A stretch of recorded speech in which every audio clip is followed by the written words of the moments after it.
What's up, everyone? Welcome to another episode of the Mayrand podcast. Today, my guest is Colby Stevenson.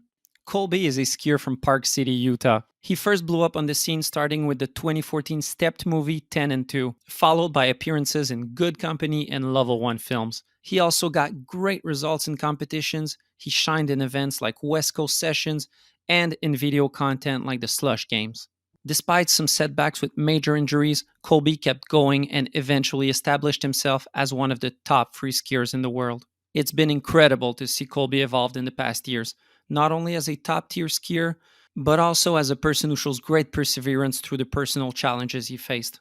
In this episode, we went through all of Colby's 2023 season. We discussed his recent shoulder injury that happened during last fall's Stubai World Cup. We talked about the incredible season he had despite this injury, getting a podium in Stubai, winning gold at X-Games Slopestyle and bronze at X-Games Knuckle huck, winning Kings and Queens of Corbet, winning Dew Tour, and getting second at Red Bull Unrealistic. Colby was also super busy filming in between all of those competitions. He filmed for the upcoming Good Company, MSP, and TGR movies. It was really awesome talking about all of those things with Colby, and I hope you enjoy it. This episode is presented by K2 Skis. Founded over 60 years ago, K2 is a legendary brand with deep roots in free skiing. Growing up, so many of my favorite skiers were on K2, from Pep Fujas, Sean Pettit, Clayton Vila, Charlie Yeager, and so many more. And what can we say about their current team? It might just be the best one out there. You got Colby Stevenson, Carl Fosfed, Anna Siegel, Maggie Voisin, Sam Cush, Keegan Kilbride, Joanna Killy, Yuna Kangas, and many more. Not to mention, K2 continues to collaborate with outside brands and artists to keep it fresh. Some of them include Brain Dead, Sam Friedman, and The Grateful Dead. Some of my favorite pairs of skis I ever owned were K2s, like my 2006 Fugitives that helped me step up my game in the park, or my 2014 Shredditors that allowed me to enjoy some real good POW days. To me, free skiing was always about every aspect of the sport, from the parks to the streets, the backcountry, and beyond. And it's so nice to see K2 still support every side of our sport. Check out their full skis lineup at k2skis.com or at your local ski shop. Support companies who support skiing. Support K2 Skis. Shout out to the patrons on Patreon: Will Cameron, Raf Diaz, Laurent Olivier Martin, Holden Baldassi, Ryan Bruninghouse, Sam Chef, Nick Gosselin, and Wyatt Loney. Big thanks to the sponsors for this episode: K2 Skis, Planks Clothing, Decan's Restaurant, and Axis Board Shop. Let's go.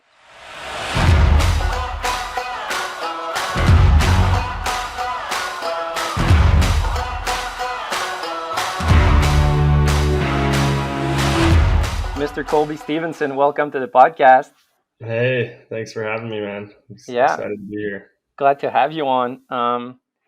We're sitting face to face right now. It's late July, and you have something on your shoulder. What's up with Yeah. your shoulder? So I just had labrum surgery 3 weeks ago. I knew I needed to get it since November, since Stubai, first World Cup of the season. Middle of my run, it just like subluxated, doing this like switch 9 bonk. Yeah. And that was the last run of training before finals. It subluxated. So subluxated is when it goes out and in really quick, like in the air. So you felt it in the air and you landed and it was back on? Yeah, it was already back in at that point. And so I got back to the top and I was like, dude, we need to tape this up. Like it just slipped out. Like I'd forgotten that I'd injured it. Like I've injured it multiple times, but like a year before, and like I'd done PT and stuff. And so I just, it felt stable, but apparently not. And okay, so it was kind of already loose.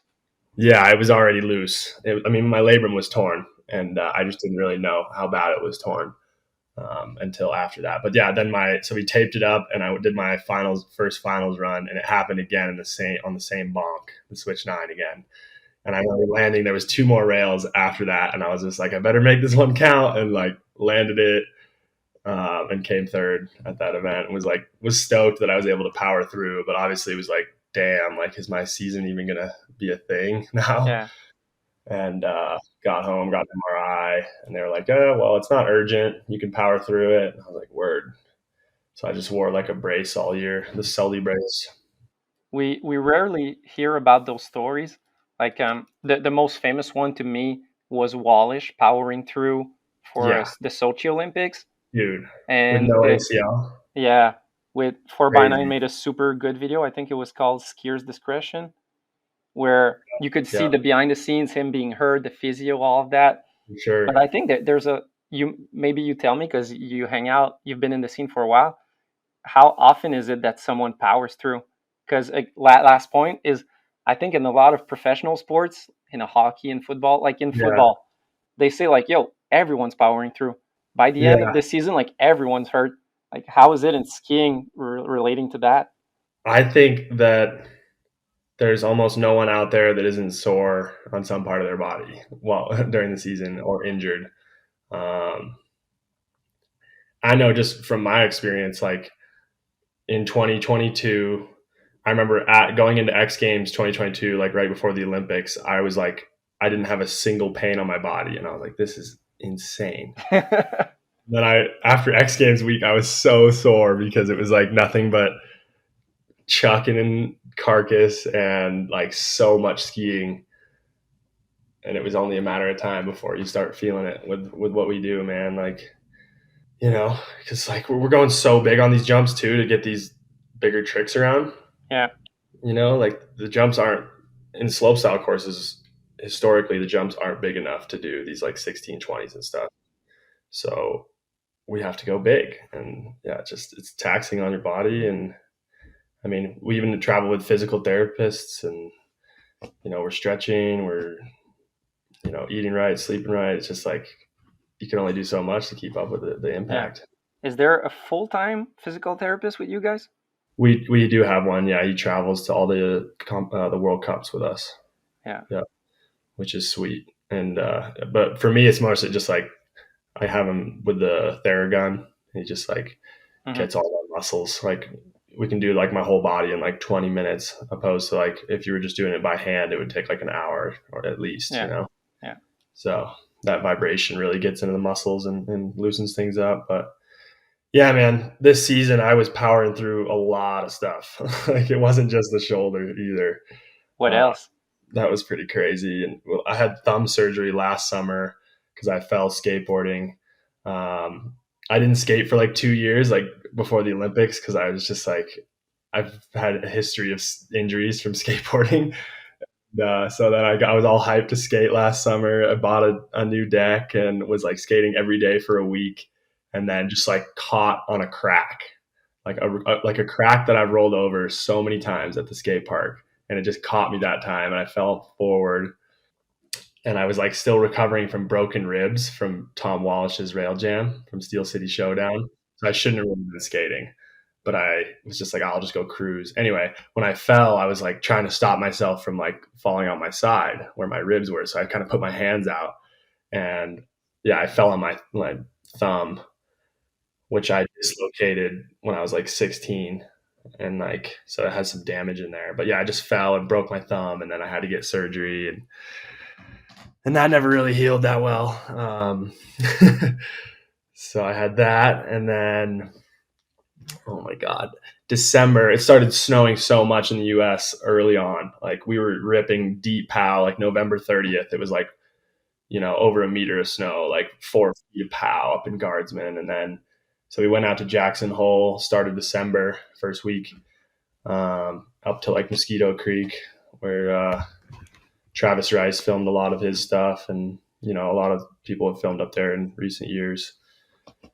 Bobby Brown filmed a lot of his stuff up there. Torin, all those boys, Henrik.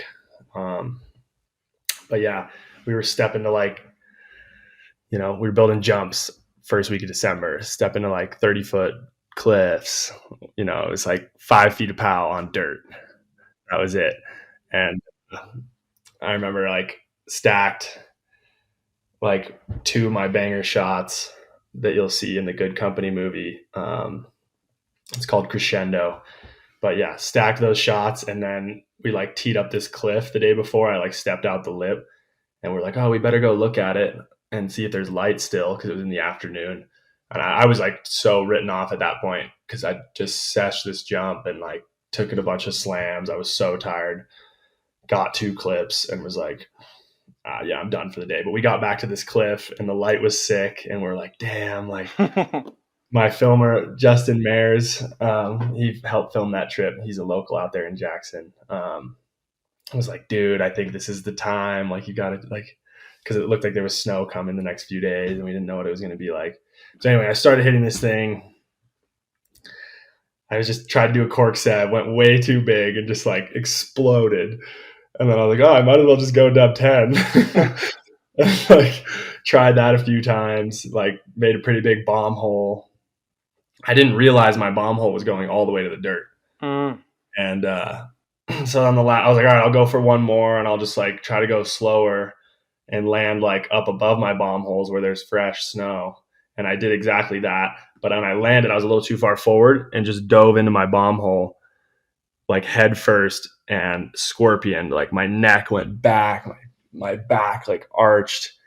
And I remember just laying there thinking I like broke my neck and my back because it was just all like, like numb and just like, oh, like I just flexed it the wrong way. So I'm laying there like, oh no. And then I laid there for like a minute and they were like, you good? I was like, just let me chill. And then I was able to get up and I was like, damn, like I'm really sore.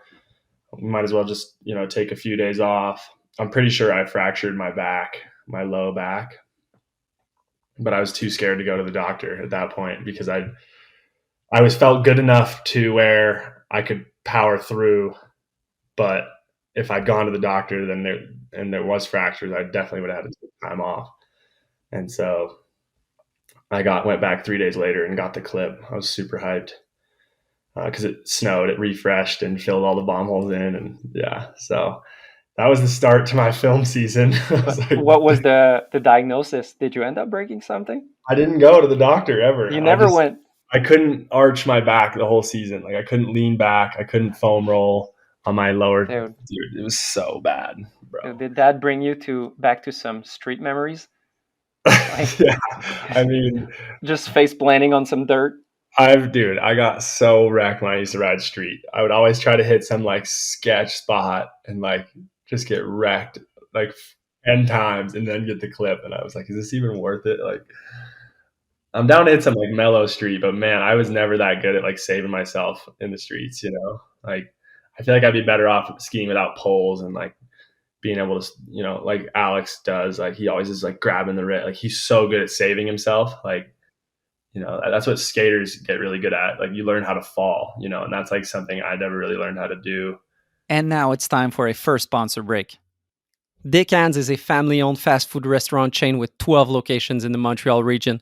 Close to 70 years after opening their first restaurant on Montreal's Boulevard Pineuf, Decans is still focused on what matters. The same great menu with great food made with quality ingredients.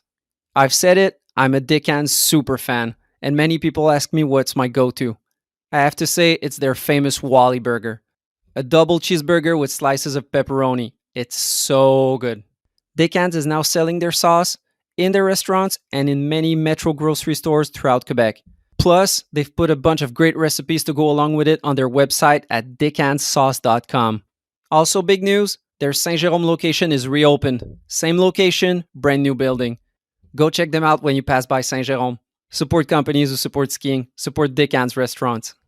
Yeah, I think that's the main quality of the best street skiers, because you need to be able to get those bangers, right? Okay, that's step one. Step two, can you stay alive for your shot number 16 to get your full part? Yeah, exactly. And like easing into a spot too. Like you don't need to just hit it right away. You got to just like, get a feel for it, get some run-ins, like maybe just hit a little part of it. Like I never did anything like that. I would always just go for it and just like, get wrecked or get the clip early. I rewatched a lot of stuff from this season, and there was some slopestyle, some rail thing. You went to Alaska, I think. You did some POW. And I was like, did he do street? And then I went back a couple years ago and I rewatched Roasted. And that's where I'm talking about. There's some bails in there. Oof. Yeah, dude. Wrecked. Yeah. I got so wrecked filming for Roasted. It was so fun though. Yeah, I really haven't skied street for like a few years now. Just because, like I said, I was never good at falling, and I just never had as much fun as I do, skiing in the backcountry and stuff. And I just see more potential for me out there. And um, I like watching my friends ski street. That's for sure. So yeah, when you're in Park City and they go film, do you just come hang out but without your ski boots, being like, yeah, I'll help you out, but no skiing for me? Yeah, I've been to a couple spots for sure, and helped out. It's always fun watching your homie, but it's scary out there. Like it's just such a high risk thing to do, and I have so much respect for people that film whole street parts and stuff. I think it's so badass. And I definitely want to hit some street. I'm not closed to getting out there some more, but definitely gonna ease into it as I get back because I've just had so many injuries, man. I'm just trying to, Yeah. You have your quota. I'm trying to progress, but I'm trying to prosper as well. I'm trying to like make this thing last for sure. You've been known in the park scene, like coming up. You weren't known for like being a backcountry skier. You grew up as a park guy. Mm-hmm. For a lot of park guys, we grow up like the typical stereotype is we watch street segments and we skip the POW segments in movies. But right now you're filming POW a lot. What's your vibe when you watch movies? Have you been that kid, or are you someone that enjoys both when watching? I think I respected it all the same. I mean, when I was younger, like thinking back to like an AK segment when I was younger, like unless it was Seth Morrison hucking like 100-foot backflips, like it wasn't that exciting to me. Yeah. But now that I've been up there and like skied it myself and like rode these super steep spines and like these crazy runs, you just have a total different understanding of that terrain and a different respect for it because it's just so much gnarlier than you can imagine. Like dropping into every run I skied in Alaska is like, imagine hitting the gnarliest street spot with like super high risk drop maybe on one side. And you're like, okay, I don't fall on that side. Like, except there's like a million different spots you don't want to fall, It's like consecutive the whole way down. Yeah. And so it's just, and you have to remember like your line. Like, you got to visualize where you're going to ski and have like these landmarks. There's that side of things sometimes for street, like you're going blind into a drop or a certain rail and going in, you don't see it. So you kind of have your cues, but that's for one hit. Whereas your Alaska run lasts 1 minute or 30 seconds? Yeah, something like that. Yeah. But yeah, I mean, there's comparisons to draw, but it's just like, it's a different scale. You're up in these huge mountains and, in the streets, you might be 5 minutes from an hospital, whereas in Alaska. Yeah. I mean, there's a couple lines that I skied. Like if I fell over there, you might just die. Like it's life or death out there, like you got a huge exposure, like 100-foot cliff over there. And you're like, okay, I'm going to do a couple turns on that side, but tread lightly because if you go down that way, it's not going to be pretty. How do you handle that mentally? Do you just like discard it a bit? You trust what you're doing. I mean, like you trust your skills is what I meant to say. Yeah. But most importantly, when you're up there, you're analyzing lines and you know what you're capable of, but you want to dial that back. Like you don't want to ski everything that you're capable of because the risk is just so high. So, you want to pick off those lines that have like a little bit of exposure, maybe a couple turns in the death zone, and then the rest is like, and you have your safe points too. Like, okay, if I get to there and it sloughs out, like that's a safe point when the slough's only going to go to the side, or, if it avalanches out, like you got to have those exit strategies. Yeah. Exit strategies. Yep. All that. And so, but I don't know if there's any really right way to do it. It's just like survival mode / send it / survival. I don't know. It's like the balance of both has to be present. Like you have to think about the worst possible scenario before you ride it. I mean, I'm sure that's what you do at a street spot too. Like that's what I would always think of. Like, okay, if I fall off that kink, I'm going to land on those concrete stairs, like on the next flight down. Yeah. Like, I don't know. Yeah. Trying to see that's some stuff that happened to me this year, being like, okay, if he falls off, like where does the landing lead? Oh, over there's a lamppost. Okay, let's put some snow so if they go to the lamppost, they're not, Yep. Risk management. Totally. Risk management. That's what it's all about. But yeah, I mean, like, in ski movies, like, it's so dope that we have all these different avenues and terrain to ride, as skiers. Like the fact that we're out in the streets and we're out in the backcountry and, we're in the park, and like all those kind of like mesh together is just, it's so amazing to me. And that's why I love it so much, is there's always something different to go ride, and then you throw a snowmobile in there and I'm out in the backcountry and you just unlock so much terrain, and there's almost nobody out there. I mean, depending on where you're at, but once you're out in the mountains, like, you don't run into a ton of people. It's amazing. And what's the adrenaline like for someone like you? There must be a lot of adrenaline going into like an Olympic run where you have a lot of pressure, and same thing in the streets that you've done. Yeah. How does that compare on that Alaska front with all the risk you talked about? Yeah. I mean, the adrenaline with all those things, I would say, is pretty similar. Definitely in Alaska, with like the survival mode put in there, like, that's the most adrenaline I've ever felt, for sure. But yeah, like the Olympic slopestyle run, like you think about all the culmination of, your whole life that led you to get there. And like, that kind of comes into play as you're dropping in and stuff. And, you got to just quiet that inner voice. I mean, I do anyway. I just put in some music when I'm skiing slopestyle and just get in the zone and just trust that all the work you've put in is going to be enough, Yeah. And it's not so much life or death in those scenarios either. Like, you know your stuff so well that you're like, you can land it all. It's just a matter if you can land it all perfectly. Yeah. Without any bobbles. And it's just like laser focus and no negative thoughts. And that really translates well for Alaska too. Like, laser focus, no negative thoughts. But then you got to add that memory part in there of like your landmarks and stuff from like looking at a photo. And yeah. Yeah, I think that's something that Torin mentioned that I thought was super cool. I was drawing the same comparison. Like, comp might have been useful as a mental tool to then go into the backcountry and use it. But sure. He was saying, I'm paraphrasing, maybe I'm wrong, but I think it was something of the effect to, in the comp scene, it's always the same. So it's different when you go in the backcountry, and then every freaking line is different. And there's a whole like memory side that's not the same, because, right, a pipe is a pipe, or, a slope run is a slope run. Whereas in the POW, every time it's a big trust that you have to build of your own judgment, because every time it's different. Right. And to go with that, like, perspective is everything. Like, you might be looking at your line from the bottom, or like, from the helicopter on the way up, and you're taking photos out the window, but like the cliff you're looking at, you're like, oh, that looks like a 30 footer. It could be a 50 footer, you don't know. And you don't know what the snow is going to be like on the lip, or there's all these little things you won't know until you're in it.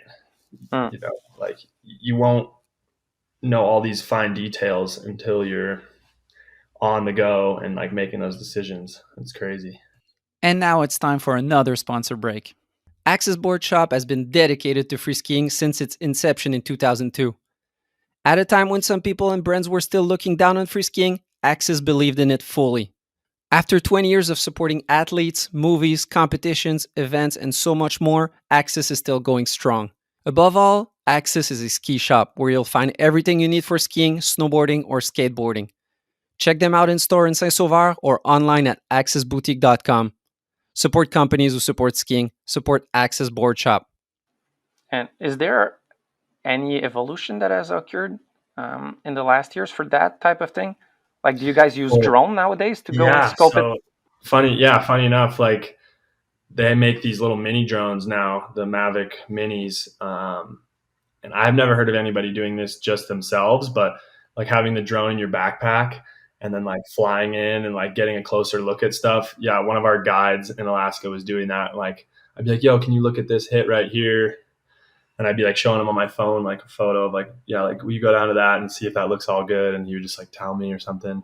And Sammy, yeah, he has like one of the Mavic Minis too. And I think he was mentioning he uses it like when he's out in British Columbia. He'll like fly over and check out some stuff from his sled, and then like just put it back, in his bag or whatever, and then ski his line. Like it's so crazy, dude. That must be a time saver. Yeah, it definitely would be a big time saver. Yeah, instead of sledding, hiking, or I don't know what's the process. You just like, because these things have a big autonomy in terms of distance nowadays, where you can really like save yourself some struggle. For sure, and like to have that closer look, especially in the backcountry where you don't want any tracks in your line at all, and that's the other thing too, is like you have one shot really. Like that's the craziest part about it, actually. Like, for example, in Alaska, when it's like been storming for 3 days and we haven't skied and we're just like kind of losing our minds, like thinking about how crazy the lines are about to ski. And then you go out there, it's like 8 a.m. Like you got in the heli at like 7, but you're not going to ski your line until like 8 a.m. And yeah, you've just been inside for 3 days and you just have to nail it. Like that's when the light's good and you're just like, all right, like. that makes me think of you guys with slopestyle, because I always had that big respect for you guys of not only lacing your run, but knowing that in between run 1 and run 2, there was an hour 15. Yeah. Like, to me, as a skier, there's such a big part to getting in the flow. Yes. Like lapping nonstop. And you guys, we see like shots at X Games and you're like sitting in your corner waiting to go back. And then you have to do it's always the worst, man. Like getting such a flow during train. You could have the best practice of your life. Like you're just lacing every run and then you like get put on ice waiting for your run. And your mind's going to play tricks on you, man. Like you can have all the skill in the world, but it really comes down to the mental game to, stay calm and trust what you can do and not overthink everything. Talking about that, you're someone that I think people would agree that you're one of the most consistent guys out there. And that I think is links to what we just said. Like, how do you manage to stay consistent? Do you think it's a matter of mental state or just like confidence? Because at your level, everyone's great. The person who ends up 10th is also really fucking good. And sometimes it's a matter of details, like not missing one rail. Yeah. I mean, it really comes down to like choosing a run that you can do every time, but is also hard for you as well. So it's like this kind of balance between difficulty and consistency. I don't know. For example, in World Cups, I've made every final for the last couple of years, but I haven't landed my finals run in slopestyle in World Cups like only once or twice in the last 2 years, which has been, I haven't had good success in World Cups because I've maybe been trying a run that was a little harder than I needed to, or a little harder than I was capable of doing consistently. And because of that, I wasn't able to do well. And I always end up going for a run that's super challenging for me. I like a challenge. Yeah. I like to be pushing myself. Like if I'm not doing something that's challenging me, I'm probably not like pleased with myself, which can be dangerous. Like, and like right after I do something, I'm like, that wasn't even enough. It's just like this constant chase of like doing better. Do you feel like you challenge yourself more on rails or jumps? Probably on jumps.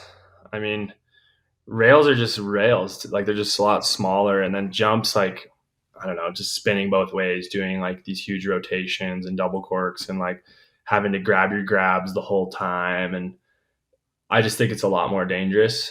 That being said, I've only had like one major injury from a rail, and that was at Wallish's event when I landed on my ribs on the transfer. That was so rough. Yeah, that sucked. Yeah, broken ribs, lacerated spleen. Skied like 4 more runs because I just thought it was broken ribs. I was like, there's nothing you can do about that. Same mentality as your back, being like, yeah, if I keep riding, it's as if it's all good. well, I needed one more score, and I was like, I could make a few $1,000 if I just like land another trick. I just couldn't power through enough. I mean, I landed like something, but it wasn't good. I did like a right 2 press 4 on the wall. Anyway, I love rail skiing for sure, man. I mean, I got lucky growing up in Park City. We had a lot of rails, like Park City in its golden era, like when 4x9 was, just getting started and all those boys moved out here. We had like 3 parks. We had King's Crown, Jonesy's on the upper mountain, and where you saw those step up videos like Tim McChesney doing Rodeo 12 and all these dope rails. And then we had the pick and shovel, the lower park, 3 Kings. Yep. And that was just like, paradise growing up. So, Wallace taught me how to do a pretzel when I was like 8 years old. I remember in the payday park, like on the way down to King's Crown, there's like a box, and he's like showing my buddy Andy Partridge and I, who's also in Roasted, amazing skier. I mean, a lot of people know who he is. Yeah. But yeah, like showing us how to grip a box and like change your direction of your spin. And dude, that's gold. Yeah, crazy to think about that, because he really was, the pretzel man. Like he started Still all is, that. always will be. Always will be, for sure. How aware were you of him at that age? How aware? Yeah, like, did you know, like, were you all, because some kids at 8 don't even know free skiing. They're just enjoying the mountain. Yeah. You were like, that's Tom Wallish. That's the pretzel man from Turbo and Refresh. Dude, that was like the year he won Super Unknown. Like that was like the very beginning. I want to say it was the year he won Super Unknown. It was like right around then. So he like hadn't even filmed those segments yet, Like it was just like the beginning. He had just moved out west, like, and was just this, 23-year-old or just slaying. And I got to watch all that. So it was the dream. Really dope to be able to, be in a place where all my idols were riding. Tanner Hall was always up shredding. And now it's time for another sponsor break. I love Planks Clothing. I've been using their gear for 3 seasons now, and I only have great things to say. Great, stylish products that get the job done whether I'm skiing on the hill or filming street with the boys. Planks Clothing has a new streetwear drop on their website, and it's perfect for the summer season. Made from 100% organic cotton, these hoodies and t-shirts will keep you looking fresh for seasons to come. My personal favorite from the collection is the Smiley hoodie. I've been rocking it all spring and summer long. Check out the new streetwear drop at planksclothing.com. Support companies who support skiing. Support Planks Clothing. I had some, talking about your childhood, I had some stuff that I thought was interesting to share. I went back into your stuff, and, I've been watching you since you blew up, wherever that may be. And I always try to figure out, like, when did I first heard of Colby? Like, where does that go back? And the first shot I ever saw of you was in the Stept movie, 2014. Yeah. Aspen shoe, dub 12 blunt. And I was like, okay, that's a nice dub 12.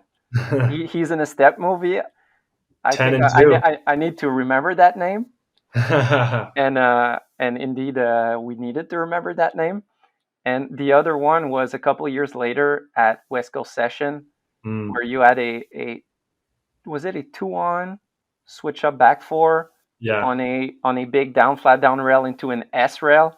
Yeah. And I remembered you from the Step movie, and then I saw you, at that point maybe you did some slush games, but I saw that shot and I was like, holy fuck, okay, he's that special.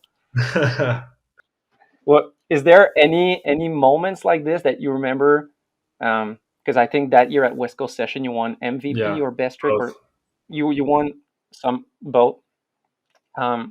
Is there some moments that you look back around those times when you were like, okay, shit, I'm stepping up to the big leagues? I mean, that was definitely a highlight for sure at West Coast Sessions, and one of the best weeks of skiing in my life. We had that huge jump and just so many homies just on a summer session. Like, come on, like it was slushy. The park was insane. We were all like filming these little team videos. But no, it was like the winter right before that where I was like, I finally had a good World Cup run and I really wanted to like start podiuming and stuff. But my mindset was kind of holding me back. Like, I just wanted to win so bad that it was kind of like getting in the way of me actually just riding. but yeah, I mean, I always knew like I had the skills to do it, and I had the tricks, to match up with pretty much anyone at that time. And yeah, like crazy enough, right after that West Coast Sessions, when I got in that car crash and just kind of reset everything and, reset my mindset, gave me a new lease on life, and ended up being the secret to getting my mindset dialed in for competitions and stuff. And, it's not all about winning. It's not all about, making money to, pay for travel and stuff. It's just about enjoying the process and enjoying the locations we get to go, and sharing that with all your fellow riders. But yeah, man, like once I was able to get that mindset right, I mean, I had the skills, and I won my first World Cup back after that car crash, and then just had a lot of success after that too. And, injuries scattered between, but, a lot of my injuries were like over the summer, which was super lucky. And then I just I missed that 2018 Olympics, but man, West Coast Sessions, crazy. It almost seems like a different life, a lifetime ago. Yeah. It's like when I did an episode with Wallish and we talked about Super Unknown. I was like, yeah, do you realize it was 15 years ago? Yeah. Oh, fuck. That's nuts. But yeah, one of my fondest memories is when I was 8 years old, I got to forerun for X-Games half pipe. Like I barely aired out. Like I just kind of went down the pipe and did like an alley-oop at the end or something. And I just remember like being in that atmosphere, and I was just like, this is it. Like, this is what I want to do. Like, and back then, like X Games, like those guys were just rock stars, in my mind, especially being a little kid. Do you remember what year it was? I don't, dude. Let's see. I would have been, if I was 8, it would have been in like 2005. Yeah. Okay. Yeah. It was like Tanner Simon battling it out in the X Games half pipe. Yeah, it was nuts. Yeah, I was like crowd surfing, like with my ski boots on, just like kicking people in the head by accident and shit. It was insane. So that was dude, that's the best motivator. Like being there, meeting Wallish, forerunning. But that never made you want to ski pipe? I mean, I did ski pipe. I skied pipe till I was 18. Really? Yeah. I think I came like 7th in the last World Cup I did. Oh, I didn't know that. At Mammoth. Yeah, I was hyped. I made a World Cup final, and I won a bunch of Rev Tours, in pipe. I won nationals. I used to compete against like Bo Wells. It's like Bo James, and he was super good. Is still super good, but he doesn't ski pipe anymore. But yeah, I never had dubs, dude. Like I tried to learn a dub flare when I was 13 at Copper, and like the pipe was like a little undervert, but I still thought I could get in there. And like my coach, Tim Zilla at the time, one of the founding 4x9 members, he was like, dude, you got this, bro. And it was like 8 a.m. and I just decked so hard. I tried just like, at least on the first one, I landed on my feet on the deck. And then like, I was like, dude, the pipe's way too undervert. Like I wasn't even close to going back in. I was like 3 feet out on the deck. And he was like, later, he convinced me to try it again, like a few hours later, like down lower in the pipe. Like we thought this hit was more vert. And then I just decked like with my back, bro, like my butt, and just like folded over the deck of the like edge of the pipe. It was so bad, and I never tried another dub after that, dude. That was it. I was like, screw dubs in the pipe. Like, but at that point, you were doing dubs on jumps, I'm guessing. Yeah, I was. Yep, I had like, when I was 14, I had like dub 12 and dub 10. I think that's it. Maybe a switch dub. Well, I'm glad you stuck to slopestyle. Yeah, I mean, I was just way less scared of it, because after that bad experience decking, I was just like, dude, pipe is so gnarly. Dude, like, I rode my first real big half pipe this winter in like probably 10 years, because I just didn't come across one. They're rare Pokemons now. Dude, it's so scary. It's gnarly. Yeah, like even when I used to compete, I wouldn't train my run at all. Like I would just like, do some big straight airs, do like a flare. Yeah. And then when it was time for my run, I would just do the whole thing. And just because I was too scared to, like, I couldn't get myself to do it in practice. And I needed that like pressure of the comp to just be like, all right, I'm doing all the tricks. Yeah. And then it was like muscle memory to some degree. And that's the other crazy thing about pipe is it's like a lot of times you're going and trying for that same run at every event.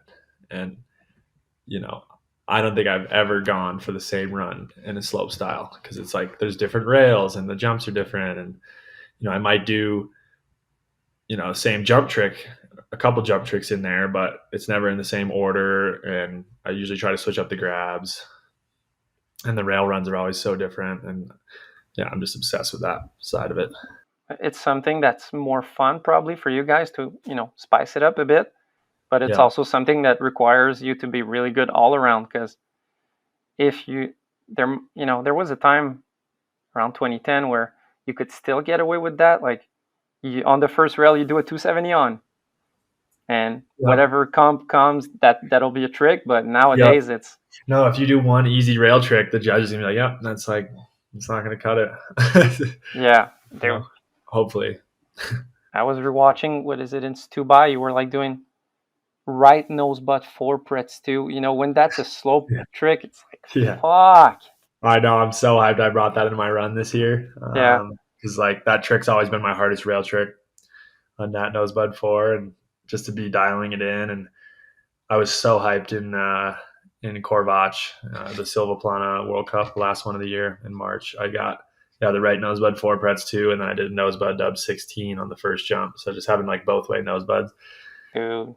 I want to be able to do like both way nose bud dubs, but the right one. You're doing them lead jab also. Is it possible? Like, I was seeing something special in your jab that was like, oh, that's looking good. It is lead Japan, yeah. I just, right when I found out the lead Japan helps me spin a little more. A bit like what A Hall does with his Buick, kind of the same body movement a bit. Similar, yeah. Just like that. Yeah, exactly. Arching to the inside a bit. Buick is essentially, lead Cuban and lead Japan. Seatbelt. Seatbelt, yeah. Yeah.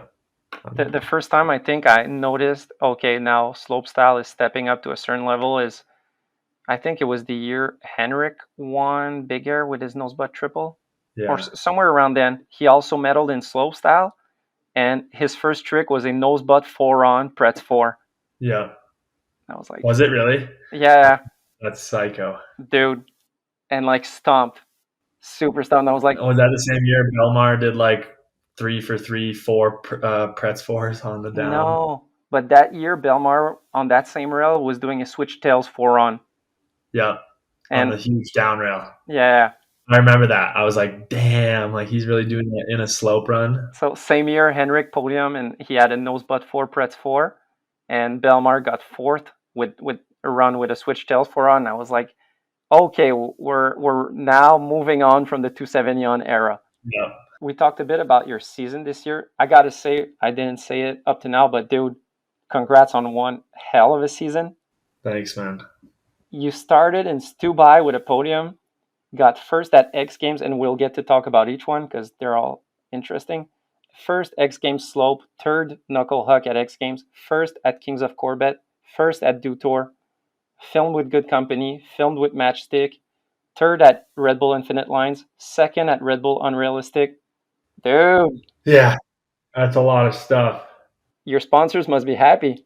Yeah, I mean, I'm just still at a loss of words of all of it. You know, it was like a whirlwind. I kept saying we're just in the vortex. It's like comp, film, comp, you know, just party, celebrate. Like it was crazy, dude. But yeah, in between all those results, and I would understand most people saying, yeah, I'm going to Mexico for a week to just chill.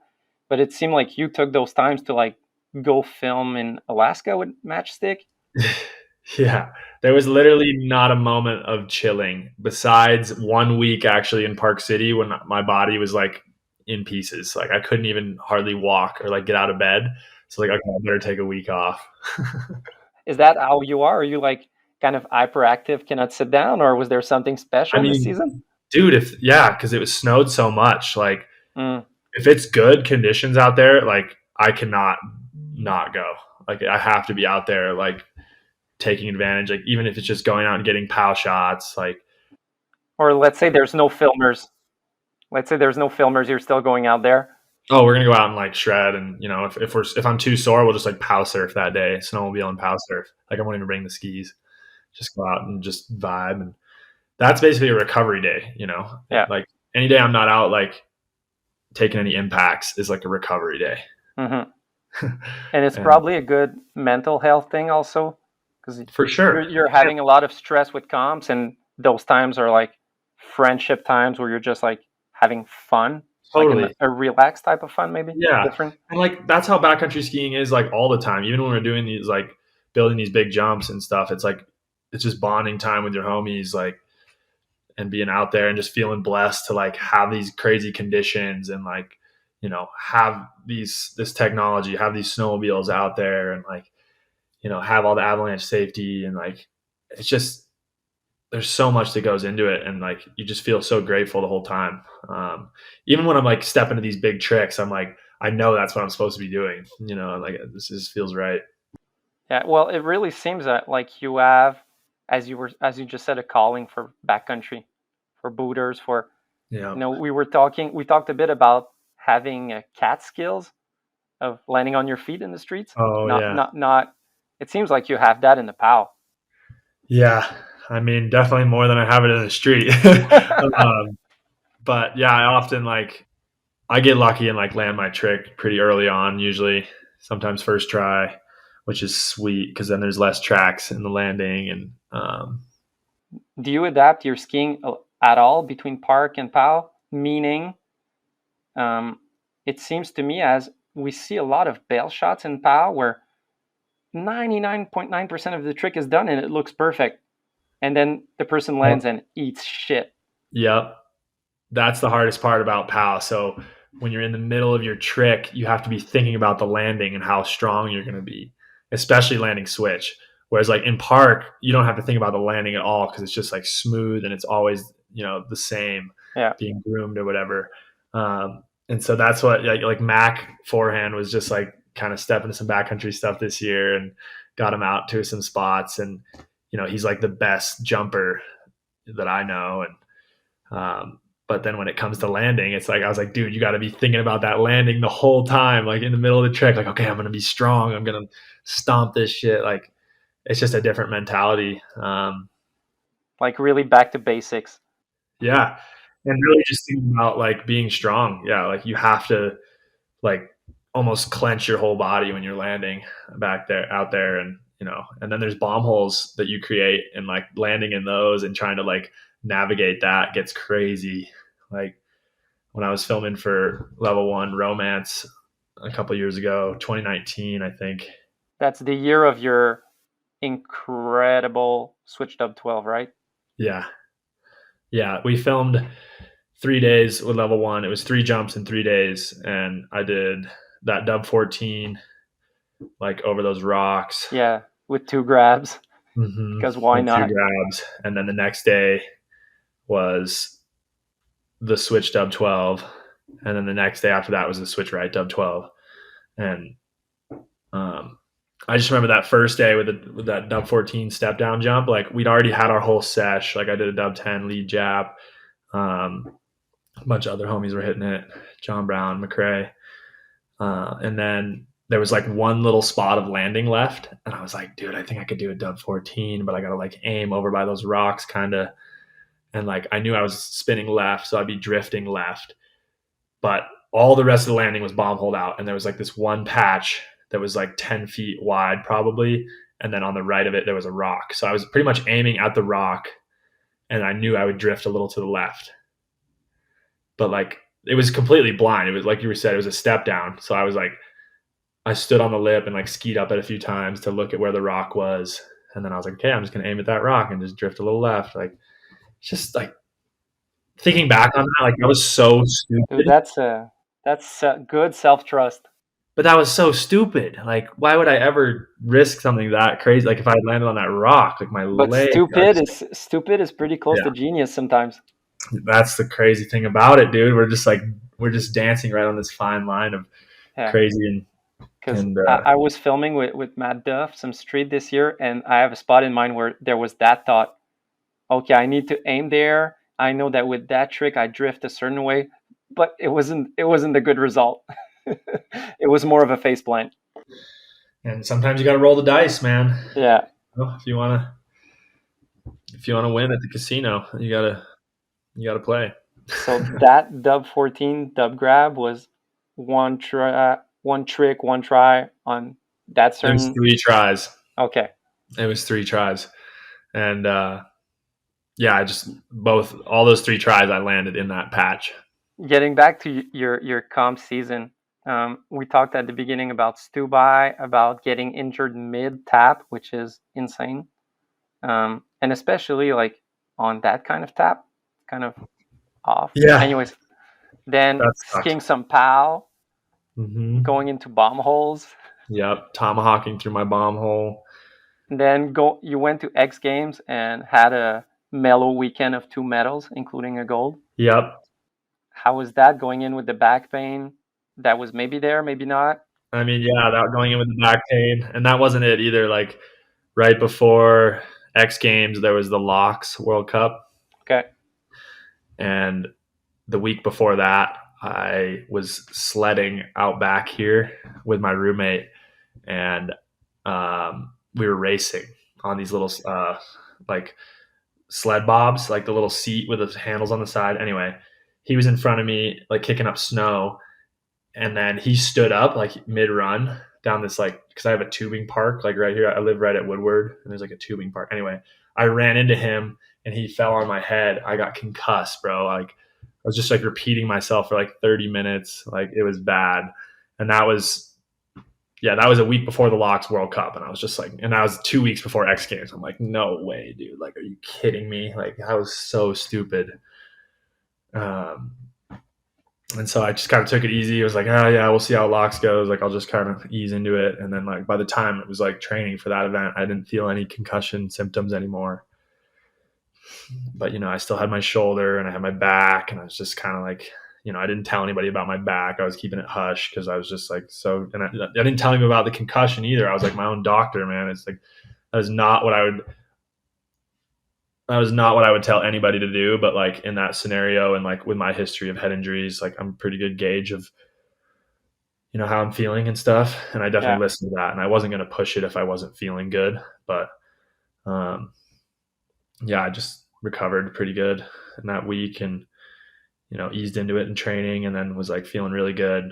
Went for that run in Locks, just missed it. It was snowing that day, and I went for my full run anyway. Yeah, I remember watching it live. It was like a blizzard. Yeah, it was not good at all. And I was so pissed that I didn't just like dial my run back, because I could have done really well. It's like way less of a jump run. And so I was going into X Games week like full force, like so juiced, like just hungrier than I've ever been. Like wasn't feeling my head, like just, was powering through the shoulder and everything. And, when I was wearing my brace, I didn't have to think about it. It was great. And yeah, man, just we lucked out. Like having sled laps for X Games, you just get so many laps in a row. And I remember it was second day of training for slopestyle, and we got the morning session, because the snowboarders got the morning session the first day, and we got the afternoon. And then so yeah, morning sesh, filming with hot laps, Andrew Gata, and it took us 15 runs to get my full line on film. But like, I mean, to do my whole run, which I wasn't sure I was even gonna be able to do, like the second day of training, that felt good, and like I was like, damn, okay, I can do the run. Like let's get it popping. Yeah. And then again, as you were saying, of sometimes maybe pushing it too much, you were pushing it with that. Yeah, definitely. But the weather was perfect, and I mean the run wasn't that crazy. It was just like, I had to learn like right dub Kang, or like right dub Michael Chuck is what I was going to say, on the pipe hit, the first jump of the, I did that in 2020. I did it just a 7, but I had to learn a little 180 out of that. And then, Do you see it as a right dub cork 9 or like right dub flat 9? Yeah, I thought it was like in the middle a bit. It's kind of like like a little mix of both, honestly. Yeah. And I can't get my like axis super dialed on the right side anyway. But it's dope like that. It's super unique.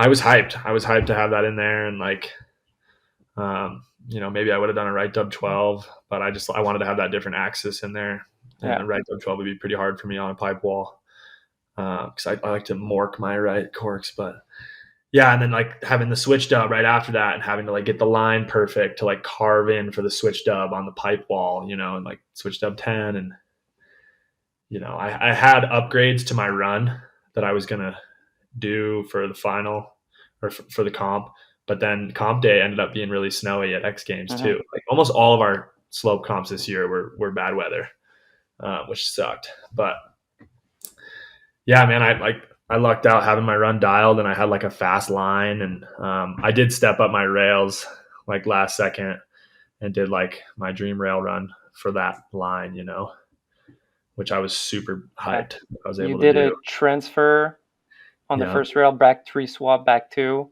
Yep. Into switch 2 backslide to switch.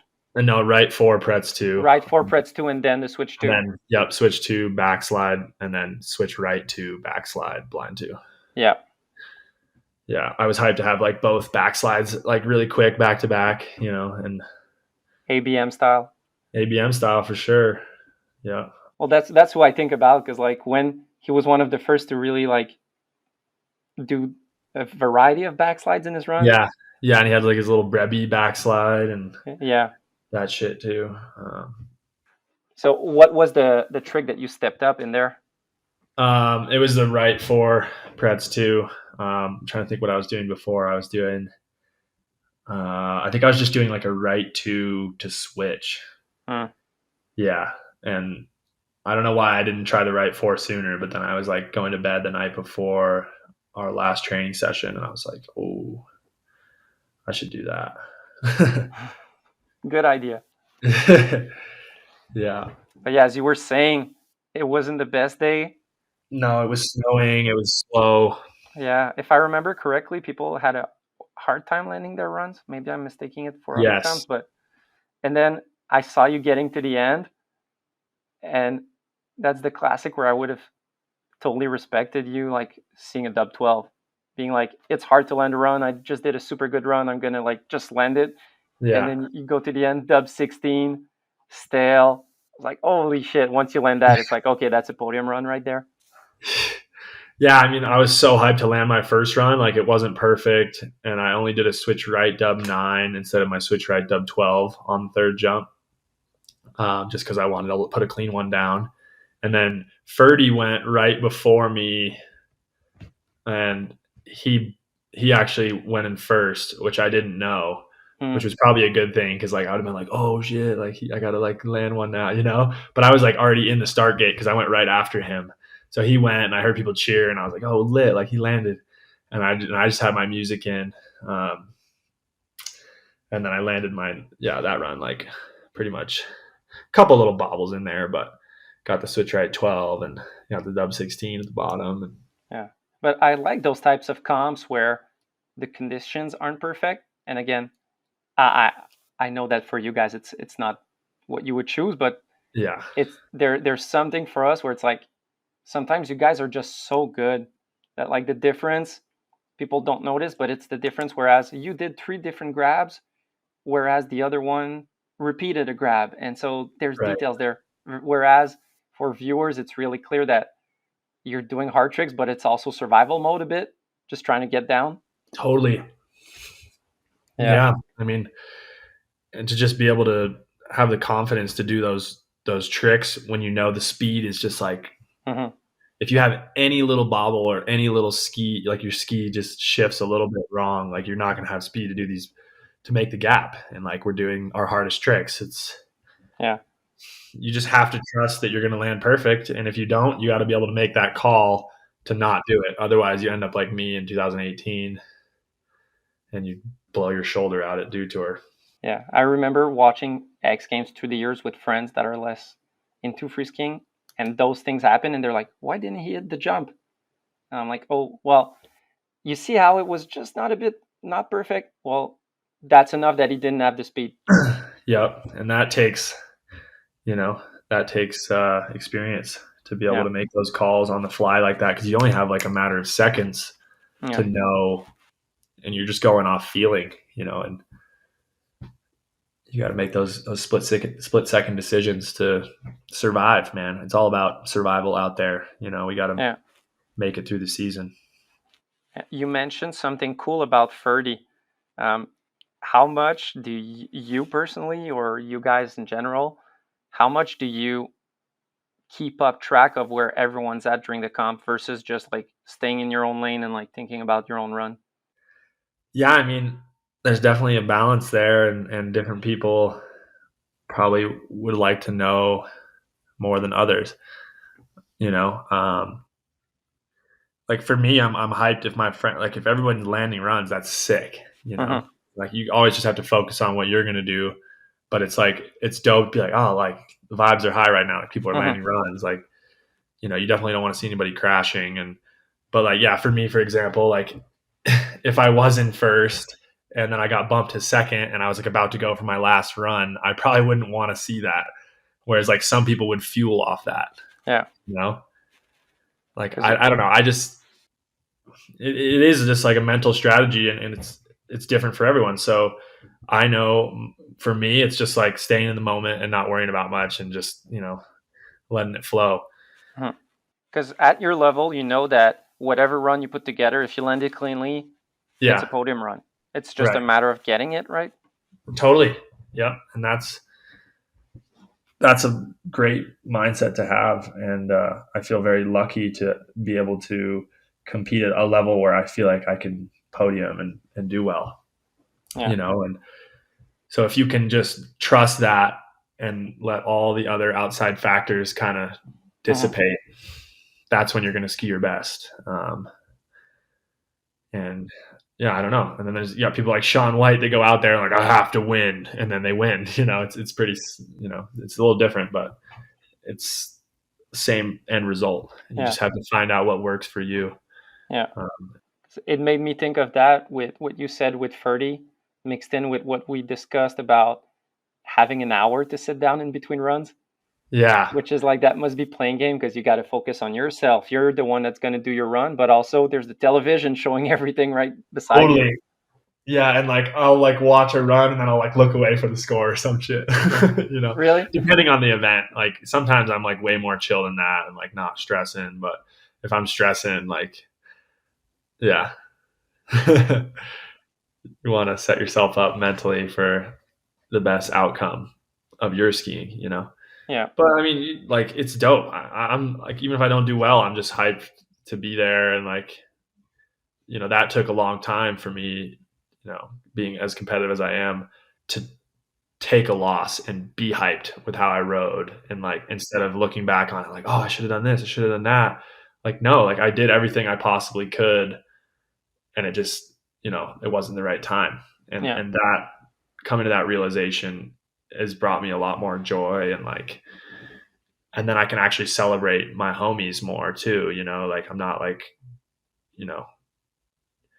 jealous 18-year-old that wish he was on the podium. I'm more just like part of the community and we're all just like lifting each other up and taking that mentality into the next event, like just hyped to show my stuff and watch the other homies and see what they got, Yeah. And like we're all just like pushing the sport in our own ways at every different event. And like I'm the most stoked with my riding in the last couple of years because I've just like steadily learned tricks. And like if I can just add like one new trick into every comp, like, or like just even a little variation or like add a little rails trick or do a trick that challenged me the month before or the year before, and I'm just like, that's part of my run now. Like that's what brings me the most joy. And then like seeing homies do tricks that I can't do, I'm like so hyped like to just see how good people are at specific things, and that's what makes it so dope. Well said. Do you have a trick in mind right now that's your next thing that you're hoping to add to slope? I mean, coming into this next season, I have a little different strategy because like I'm missing some summer skiing. I'm missing like some airbag camps where, you know, we normally learn our new big jump tricks. Yeah. And, you know, with my tricks from last season, I think I can still stack up pretty good. Definitely have some things in mind, and like I'm hoping I can, you know, bring to the table. But you know, I'm a slopestyle skier, man. Like it's about the whole art of it. It's not just like these one tricks. So Yeah. if I can just like take the tricks I already have and like, you know, make it the most beautiful combination of them down like the course I can, like that's what I want to do, you know. And like even if it doesn't win, it's like that's the run I want to do. So I'm kind of taking that into this next season, and it's like there's no Olympic qualifiers. It's, you know, I'm trying to film another segment next year. You know, maybe a personal project, we'll see. But yeah, I mean, I'm just like, I'm going to be 6 months out of shoulder surgery in January. So my first events back will be locks and X Games. So I'm, you know, got my sights set on that. And I'm just going to do a lot of visualizing of the tricks I already have, maybe add a couple in there. But, you know, I won't add anything big until I can go hit an airbag, which sucks to say. I mean, I grew up without airbags and learning tricks, you know, just on jumps. That's how we did it. You know, that dub 12 blunt that you saw in 10 and 2 when I was 16. Yeah, that was my first one ever right there. Really? Boom. First dub 12 blunt, just capped it. I was so hyped. Yeah, I was so hyped. It was finally like this huge jump, and I was like, all right, there's enough air time to do it. You're with the big dogs, you're with Stept, you're like, okay, let's go. Yeah, ABM was going psycho that session. Schlopey was there doing like dub 16, tweak mute.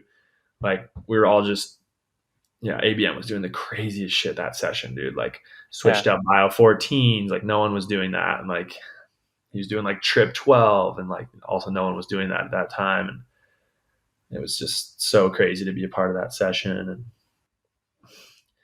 but yeah, man, that's the funnest part about it. It's like at any level of the sport is like, it's fun. You're progressing, like, and you're watching other homies do crazy stuff. You're like, oh, like, what if I, like, how does he do that? Like, I could never do that. And then, you know, a few years down the road, you work for it, and sure enough, maybe you can. One trick like that I saw you do that made me go exactly like what you just said is you had a shot in you had early season shot in South Fe where you did a dub rodeo 12 mute with like a super unique axis, like rodeo 7 to rodeo 5. Yeah, dude, that, oh my god, dude, that shit was, I don't think I've ever seen that kind of axis, or maybe it was with the mute that did it, but that's a new one for sure.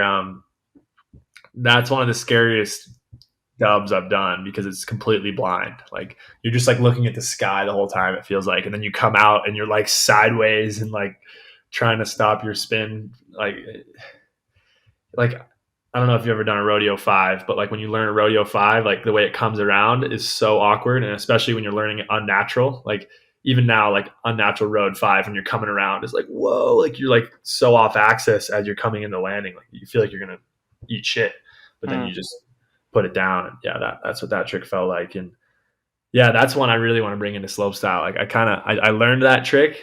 It was in Stubai in the Prime Park session on that huge jump is when I learned it, and I didn't do it the rest of the season just because I started adding my nosebud 16 into slope runs. But yeah, having that other axis would be dope. And I hope that people can start pushing the sport more in that direction and like doing new axes. And I mean, it is happening, and you know, all the rewind tricks coming in, and I think it's dope to have, you know, not these future spins taking over. Because like at what point, like, are we just gonna be doing like 318s or like what, you know, where are we headed if we don't start pushing these other unique axes and stuff? Yeah. And I hope they get rewarded for what they are, you know, and I think they will. Like that 12 is like way harder than any of the 16s I've done, you know, and you know, you'd have to like do it to know it though. That's the problem. And like, that's why it's hard to score these tricks, is like nobody knows how hard they are until you actually do it. And sometimes it's, you know, you're all underneath the paved criterias like progression, amplitude, variety, execution, difficulty. Right. Then it's all a matter of like where do things fit in. A big thing we had debates with friends I was judging with this winter is Matej at I think the big air comp at the beginning of the season. He was doing a trick. I don't remember the trick. The trick is not important. It's just he was landing sideways and like Tokyo drifting on his tails to switch, and then it's like, where does that fit in? Like personally, outside of the scope of judging, I see that and I'm hyped. That's sick. But then, how do you judge that? How do you assess that inside the the actual paved thing? Yeah, totally. Like, what were your thoughts on that, Tricks? Aside from judging, like when you see it?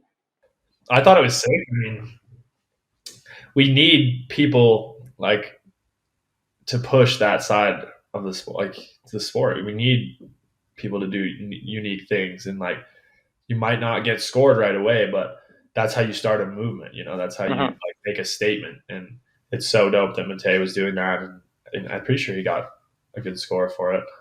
He did it a couple times. The switch trip 1260, but over rotate to 90 degrees more than that. And yeah, I don't know, man. It's so hard to judge. Like our sport's hard enough to judge without doing landing sideways and doing crazy shit like that. Exactly. Like we've talked a lot about how the judges don't really have enough time to like analyze the runs properly before they spit a score out. So, like Ghibli was super dope this year, how they made a highlight video and then you watch that the night before and then you vote and you get to see, what everyone did.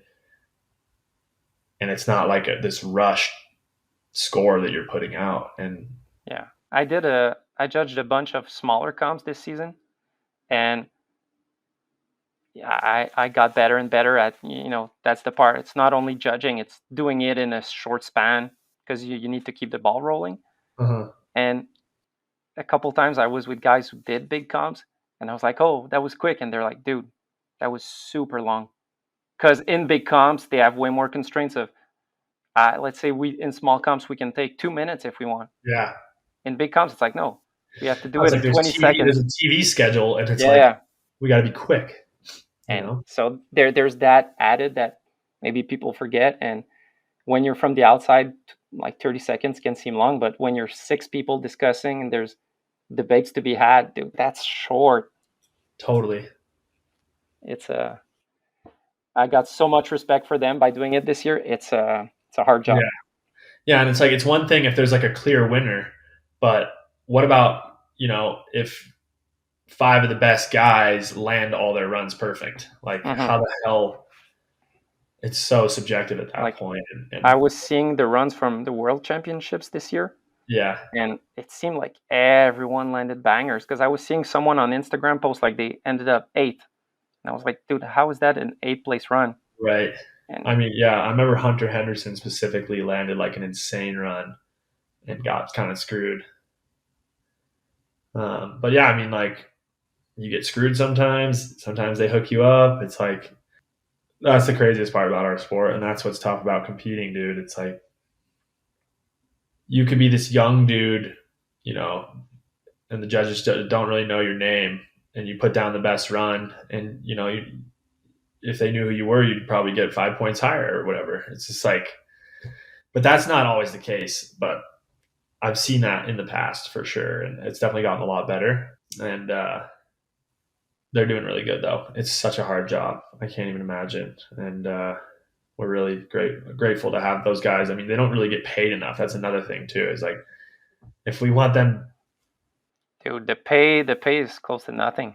The pay is not enough to like sustain life. So they have to like work other jobs and shit. And if we want them to take it more seriously and put more time into it, you got to pay them more. It's like, yeah. Alex Hall is starting a great debate right now with FIS. So last year alone, FIS gave out $11 million in prize money to the Alpine racers, and they gave out $600,000 for park, pipe, and big air. So there's a huge gap there, and obviously there's a lot more races, and we just need to get the percentage closer to equal.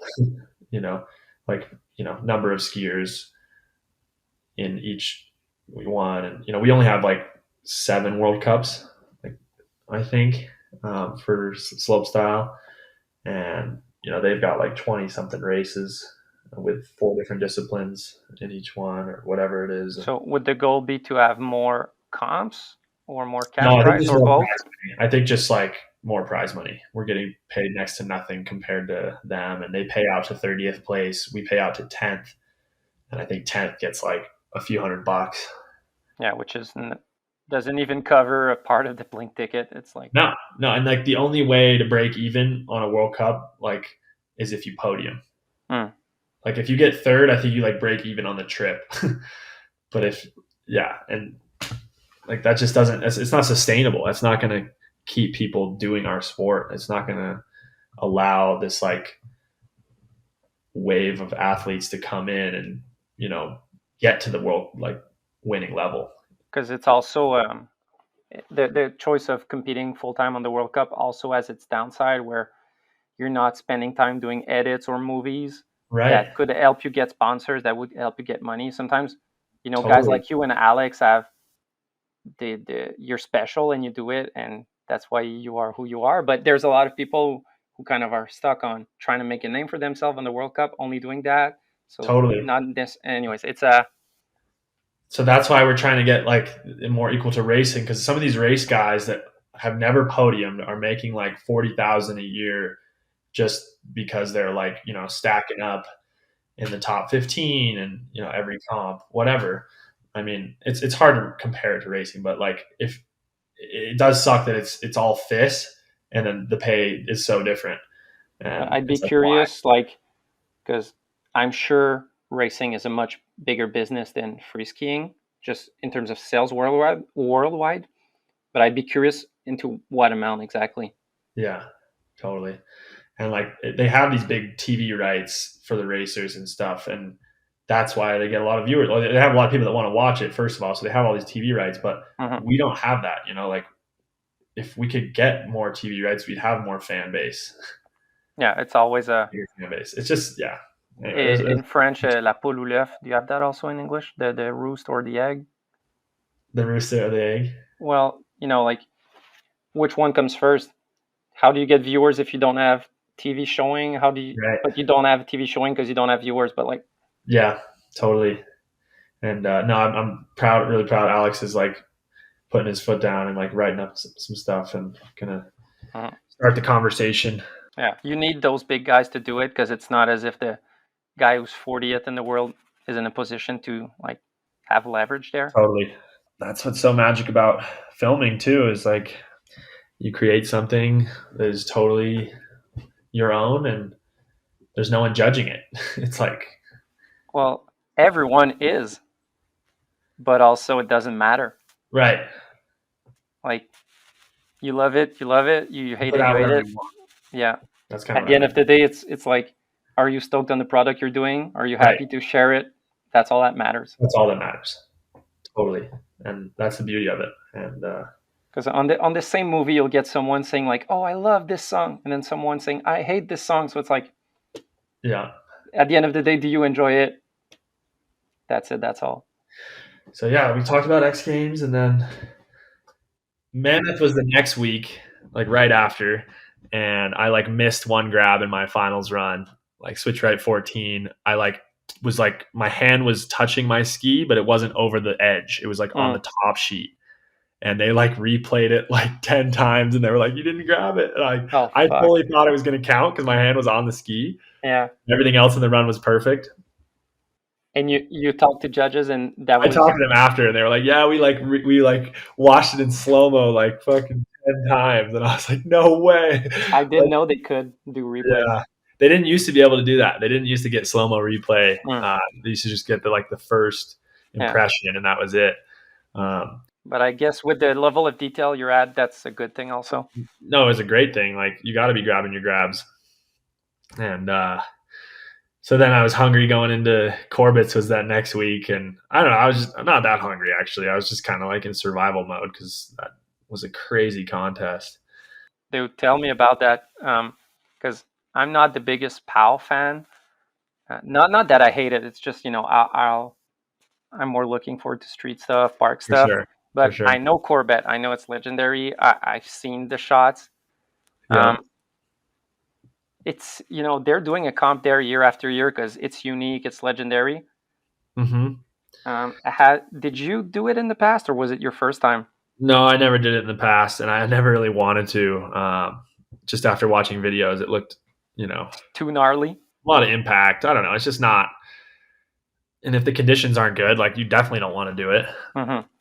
And so, what was what made you say yes?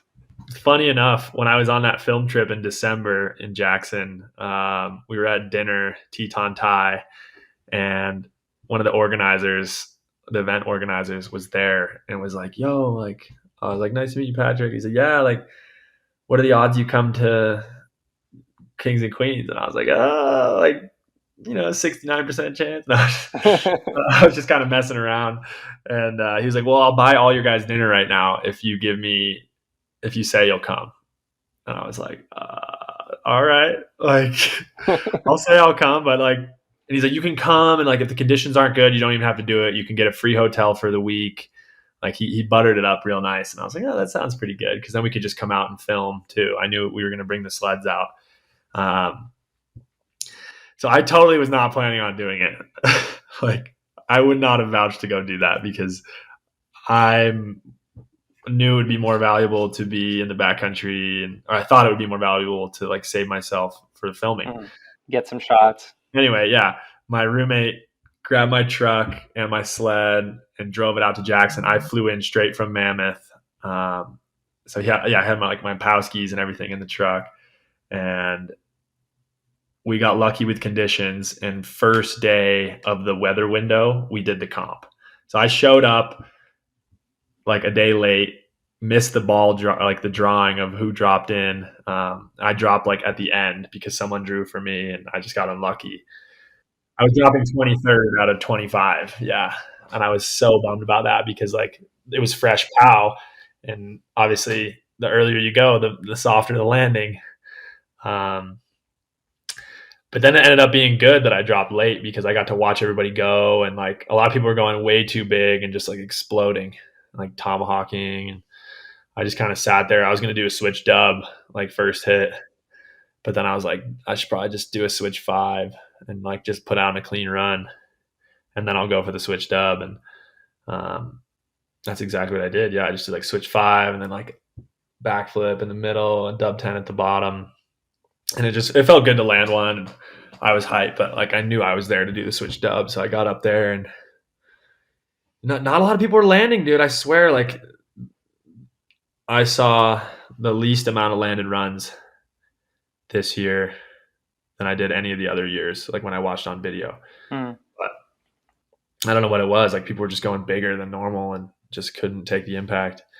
And anyway, when I went for the switch dub, it was so scary, but I like landed on my feet and then just like tipped over right away. So I just like feet slam, and then I was like, and I was so mad, bro. I got to the bottom and I was like, like I was pretty sure someone was going to go after me and like land some crazy shit. And, but I was just like, I need to get up there and like do the switch dub again. Like, there's 2 minutes right after.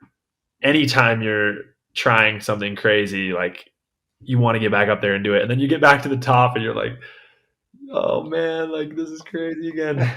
Do I really want that like confidence you have like right after you rode the line, like maybe right after a slow style run or like right after you hit like a street spot, you're like, oh, I got to get up there right now, like I got this. You have that like boost of confidence. But anyway, yeah, I didn't get to go for a third time, but the first run ended up being enough, man. And we didn't know for like a few days like who had won because it's rider voted, and they had to like make the video, and we all like went to the movie theater and watched everyone's runs like 2 times over, which was crazy. And then you like vote like, or you like score them out of 10 each rider. Yeah. But No, it was crazy, dude. And Damn, so that's out of the ordinary for you. Usually it's on the spot. yeah, I mean, that was my first like free ride comp, I guess. Yeah. I knew I always thought I was going to do like freeride world tour and stuff when I was younger. I was like, that was definitely my goal, like after, seeing what Candide did and Tanner, getting in the freeride world tour, stuff like that. I was like, yeah, I kind of want to, branch into that. Is that in some of your goals for later on? It was. And, the more I look at it, the tour and like the direction it's gone, it's not really it's not in my sights anymore as much, just because it's getting so gnarly out there, and like kids are just hucking their lives away is what I see. Like, it was really dope watching Finn Billis this year, bring some style, like some park background. He's doing like court 5 in the middle of his run, like, which was super dope.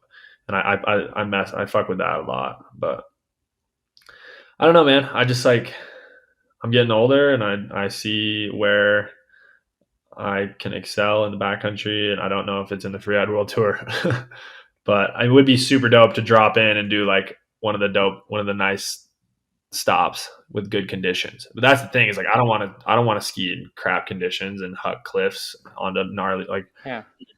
Well, that's the thing with filming. You choose your line, you choose the good snow, whereas the other one is like, today's the comp day. Yeah, enjoy. Exactly. Yep. And so I think I've steered away from that idea, but we'll see. It's still not totally out of the question, but. Well, in between slope and rail jams and Alaska, you have time for a free ride. Yeah, that'd be nuts. But anyway, after Corbet's, we just chilled in Jackson. My sled we stayed with my buddy Dave Armstrong. He has this insane house out there, and we just filmed. Blake Wilson was with us. He's on Faction. We filmed out in Mosquito, and we got really good conditions. It kept filling in. TGR hit me up. Kai Jones was one night was just like, "Yo, dude, like, what are you doing tomorrow?" And I was like, "Filming, like skiing." He's like, "Word, we got a couple jumps built up in Mosquito if you want to come hit them with us. Like, I don't have anybody to ski with." And I was like, "Okay." We get up there. That's the dream. Yeah. We get up there. Like, there was a jump like half built. We like built this other jump. Ended up building it way too big, and I guineaed it. I cased this, like, it was easily over 100-foot gap, and I just like landed flat on this wall. I'm in the air, just like, oh shit! I was just like cat twisted to my side, so I took the impact on my whole body instead of my leg. Like, I would have broke my legs if I took it to my feet. How you're talking about it, I have a Tanner image in mind. Yeah, no, I have the whole, like, there's videos of it. You'll see it for sure in the TGR movie, and probably, I don't know if we'll put it in the Good Company movie, but I also filmed a TGR, which is crazy. Good Company, TGR, MSP. Yeah, got Seggies all around. But we had an insane day after that, skiing these really steep spines that don't normally fill in. We've looked at them the years I've gone there, and they never looked that good. And this year they just like filled in, and they just had all these flutes, like these perfect spines coming down, and it's pretty much straight down. Like, you're basically free falling as you're riding them and trying to like slow down. And but yeah, that morning I skied like 3 runs on those spines, and to be up there with Kai, who is, I think he's 15 or he just turned 16 or something, and he'd been in that zone a bunch and just was skiing it with such confidence. And I'm like, dude, this is so gnarly. Like, there's trees everywhere, like so high risk. Like, if you fall in the middle of these spines, like, you're leaving in a helicopter for sure. Like, so crazy. He ended up breaking his leg in that zone later in the year. Crazy enough. But he's healing up real good, and he's got a great mentality. He's going to be back, no problem. But yeah, a lot of respect for that kid and how he moves in the mountains. It's pretty dope to see someone that young have that much experience and confidence. But man, it's gnarly out there.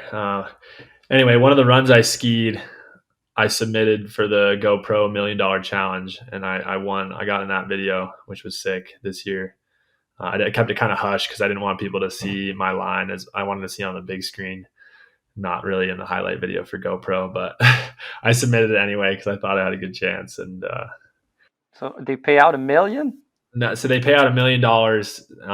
It's an equal split to every person that made it in the video. So there was 60 people in the video, and we all got 18,000. So get this, day of Jesper Chader's Rail Jam, Unrealistic. Yeah. That's when I found it. That's when they dropped the video, and I was like, "Oh my god, I made this video! Like, I already won! Like, let's go!" You need to post that on Instagram whenever and put a milli from Lil Wayne. Oh yeah, $1 million, and then post like GoPro $1 million challenge. That'd be funny. That's sick though, because with what you do, you have like probably 20 shots to choose from, anyways, to participate. Like Yeah. You already do things that are worth. I know, and I was hyped because it was like it was the scariest line I skied all year besides Alaska, and I was like just hyped that I got something for it, and it was like I'd already filmed it. It was kind of crazy, but yeah, you definitely just want to pick the one with the best light and craziest. But you mentioned it quickly. You went to Unrealistic, but there was also Do Tour that you won. Yeah. And I think that was a cool subject that I wanted to touch on with you because both were kind of slope style, but only rails. Mm-hmm. And I thought that was a super cool new concept. It's not that new, but it's cool to be different, and it allowed people like Tucker Fitzsimons to be in there that, he's not going to be in Stubai doing dub 16. So it's kind of ways to showcase rail guys and to also make it different for guys like you. For sure. You and A Hall, who also do real slope style, quote unquote. First question, there was world champs at the same time. What made you tour? Yeah, what made you say, I'm not going to Georgia, I'm staying in Colorado? We just decided not to go because it was taking away from a lot of filming. So the main problem with that trip was it was like a 3-week trip to Georgia because Big Air was at the beginning and slopestyle was at the end. So you had to like stay through the whole length of the event. And I think they did that because they wanted people to be there for opening ceremonies and closing ceremonies or whatever. And I think they did all that. But that in itself was enough for Alex and I to be like, we kind of want to focus on filming this year. And you both got your, Alex won the Olympics, you got second. It's not as if you were needing those fifth right. results. And it's like, exactly. It wasn't like the most important thing to us at that time. And I was really glad I didn't go because that's when I filmed all that stuff in Jackson and then went to Do Tour instead, which was dope. I thought it was going to be a slope style at first. And then they were like, oh no, it's a super street style, which ended up being really fun. It was just like a glorified rail jam. Yeah. Which like, I miss rail jams, dude. Like growing up doing all those, like there used to be so many.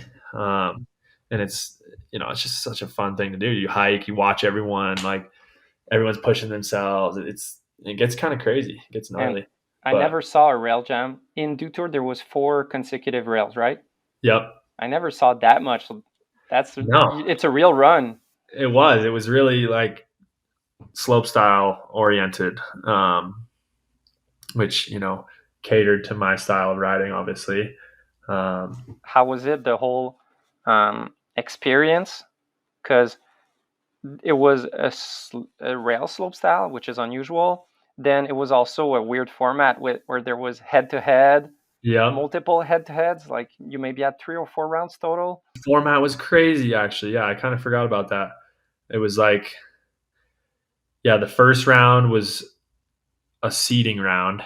Yeah, 4 skiers, and then the top 2 went on. And then the bottom 2 got matched against the other top 2 for the head-to-head round. So it was like you had a chance to. There was some strategy involved too. I was like, do I want to like who do I want to match up against? I didn't want to like match up against Alex in the head-to-head round. I was like, dude, that would be tough. And there was, and also I said rail slope style. I said unusual format, but it's also many options. Well, as in any slope style, but you had some more classic options and some more tech, maybe some transfers. So it's like, do Yeah. you go for the tech rail? Do you go for the transfer? I mean, you go with whatever is Whatever hard you're feeling. that you can feel. Yeah, like that you like it, but it's like the harder line. I mean, like Yeah. that's why I was hitting the waterfall rail. Like I hate waterfall rails typically because like my neck, I feel like I just like, you know what I Dude, mean? I'm I've on got the a bad neck. same thing. Yeah, I've got a bad neck from after my car accident. So like typically waterfall rails I used to go away from, but I knew that it would be one of those. Like it was the only top rail that was. I was doing switch right to Pretz 4 on that, and I was super hyped that I was able to do it consistently. I think I did it in all my runs for the final. But yeah, it was so cool having that different format and having a head-to-head round, and then having like the final round be 2 runs, best run counts kind of thing. It just was fun that way, and I think going down the road, like we're gonna have full slopestyle events that are head-to-head and stuff like that, and just changing that up brings a whole lot of new flavor into the comp scene, and it could allow different people to do better. Maybe someone that didn't do well in previous formats like would have a better chance doing in a head-to-head round, or not everyone can land their run when you have one shot. And like I think that'd be sick because it would show who was consistent or who was strategized the proper way to have the difficult run or the more consistent run. It's like and I feel like maybe it's different nowadays, but for a while it felt like a lot of big air skiers were people that were really good in jumps, maybe less in rails, so we're not really having result in slopestyle, so they had their chance in big air. yeah. It seems like that format could be that way for the other guys that are great at rails but less good at jumps. Yeah. Do you think that format of like a rail slopestyle could have some future? I definitely think it could, and it'd be sick if there was like a team event where it was like the rail slope style, and then it was like a big air skier, and then you got this whole slope style course, and then like you combine, I don't know. I mean, Dew Tour's done that with like the team, the different ski brand teams, before, which is sick. And I just like changing things up, and I hope we do more of that. Change the format. It's important because then things don't get stagnant, and there's always like you look at natural selection and like what Travis Rice did with that format and that kind of competition, having a freeride event with a head-to-head format, and it works so well that way and it's dope. You get 2 runs to try to get your best score for each round, and man, yeah, that's what ultimately I want to do is like a freeride comp like that. And if hopefully someday I can have the resources to host an event like that, that'd be definitely a dream of mine. Must be so much money involved to actually put that together logistically. Crazy amount of money, dude. Yeah. I mean, they got helicopters, they got snowmobiles, they got drones out there. They're way in the backcountry, like, and to get all those people and make sure it's safe and all that. Yeah. Dude, it's a logistical nightmare. Yeah, totally. But if you could figure out a way to do it. It's even crazy that he actually managed to make it happen. Totally. Yeah, I mean, millions of dollars probably. Yeah. So then it's like, it better be seen on the internet. Right. Fuck. Yeah. I mean, brands have the money to spend. It's just like, yeah, and if you don't get those views, they're not going to want to keep doing it because it's like, what, Another event I was stoked to have your thoughts on is Unrealistic. Yeah. Fucking Jesper bringing his craziness to life, looked like an insane comp, and also with the GOAT Andreas winning, dude, 10 years after retiring. That was so crazy, bro, to be a part of. Again, I'm gonna put some bit of context. So, crazy rail features designed by Jesper. It's a rail slope style run again, a bit like Dew Tour. Yeah. But there's the first rails were rainbows. I feel like first half was mellow rails to kind of ease into it, like rails where there's no question that you get to the end. But then the Yeah. last 2-3 rails are actually challenge rails that it's not even, you're used to ride at 4 on pretz too. But for those, it's more like, can you get to the end? Totally. Super long S rails, super long triple X rails. Yeah. The biggest rainbow rail I've ever seen in my life. Dude, it was insane. I came straight from Alaska to that trip. Like I hadn't slid a rail in like 3 weeks or something, or a month. And I remember getting there and I was like, I was terrified to even hit any of the rails. I was just like, this is so crazy. And like everyone else was scared too. Like the first time you hit that rainbow and you go up there, I mean, yeah, it was like 15, 20 feet from the snow. But if you looked further down to the bottom of the tranny, it was like 30 or 40 feet, like all the way down there. And yeah, it was like grinding a rainbow rail on top of a small building is what it felt like.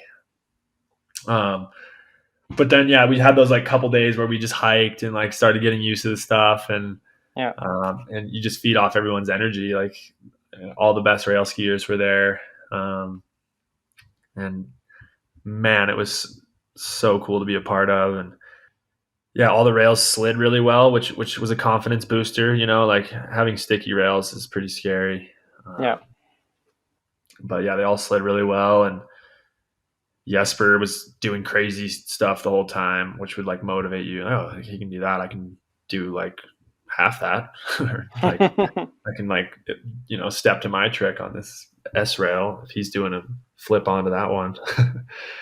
But no, man, it was great because we got so much time riding the course, and riding the public park. Like the lap that you do, if you ride the lift, you like ride the whole main park in Aura all the way down, and then at the bottom where the rail unrealistic was, it's where they did the JOI. It's where the Unos Invitational was, like right in that same corral where they had the huge jump. And so it was kind of nostalgic being there. Did you get to do it? Or? I didn't do JOI. Never. No, I was a little too young and not quite good enough to be involved. But yeah, just like to be there and like imagine what it had been like back during JOI. I was like, damn, like I wish Yoon would come back and host another event there. And it's sick that Jesper's kind of picking up, the torch and keeping it going. Yeah. And I'm really excited to go back there for that. But yeah, with my skiing in general there, like I was so like sore from Alaska. Like I took a crazy tomahawk like a few days before being there and like messed my shoulder up a bit. So I literally just went there and I was like, I'm just coming to vibe and, be part of it. And like didn't really train many tricks and was just like, partying a bit, kind of celebrating the season. The fact that I just like made it to that point, in one piece was crazy. I was super hyped, and just like, yeah, all the people we ride with are my best friends. Everyone's so fun to be around. And, we were in Aura during Aura Sessions, which is like a huge festival for Sweden. All these people fly from all around Sweden and Norway and come to this festival, and we were just at the beginning of that. And I was just, on a spring ski vacation, just loving grinding some rails, and just happened to pull together this run for the final. And yeah, just came second place. I was so surprised. Like I had no idea that my run was going to do that. And it was cool with the way they scored it too, because there was like 6 features.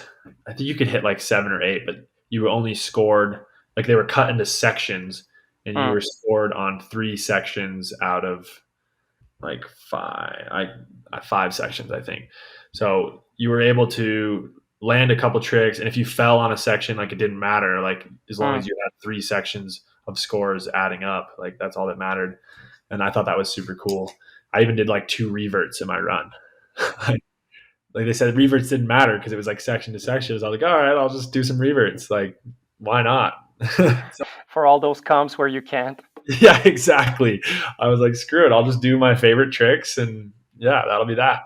And, I didn't try the back swap, front swap pretz too on the rainbow until it was my run. I was like terrified coming into that thing.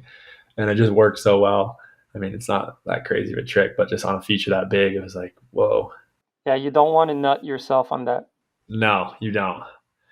And yeah, on my last run, I like greased the S rail, did a blind 4, kind of like did a blind 360, landed a little sideways and like almost caught an edge and like, but still landed it. And then, yeah, I just couldn't believe it, man. It was so fun to be a part of it. And then Andreas coming down at the end, like landing every trick perfect, like down the whole run.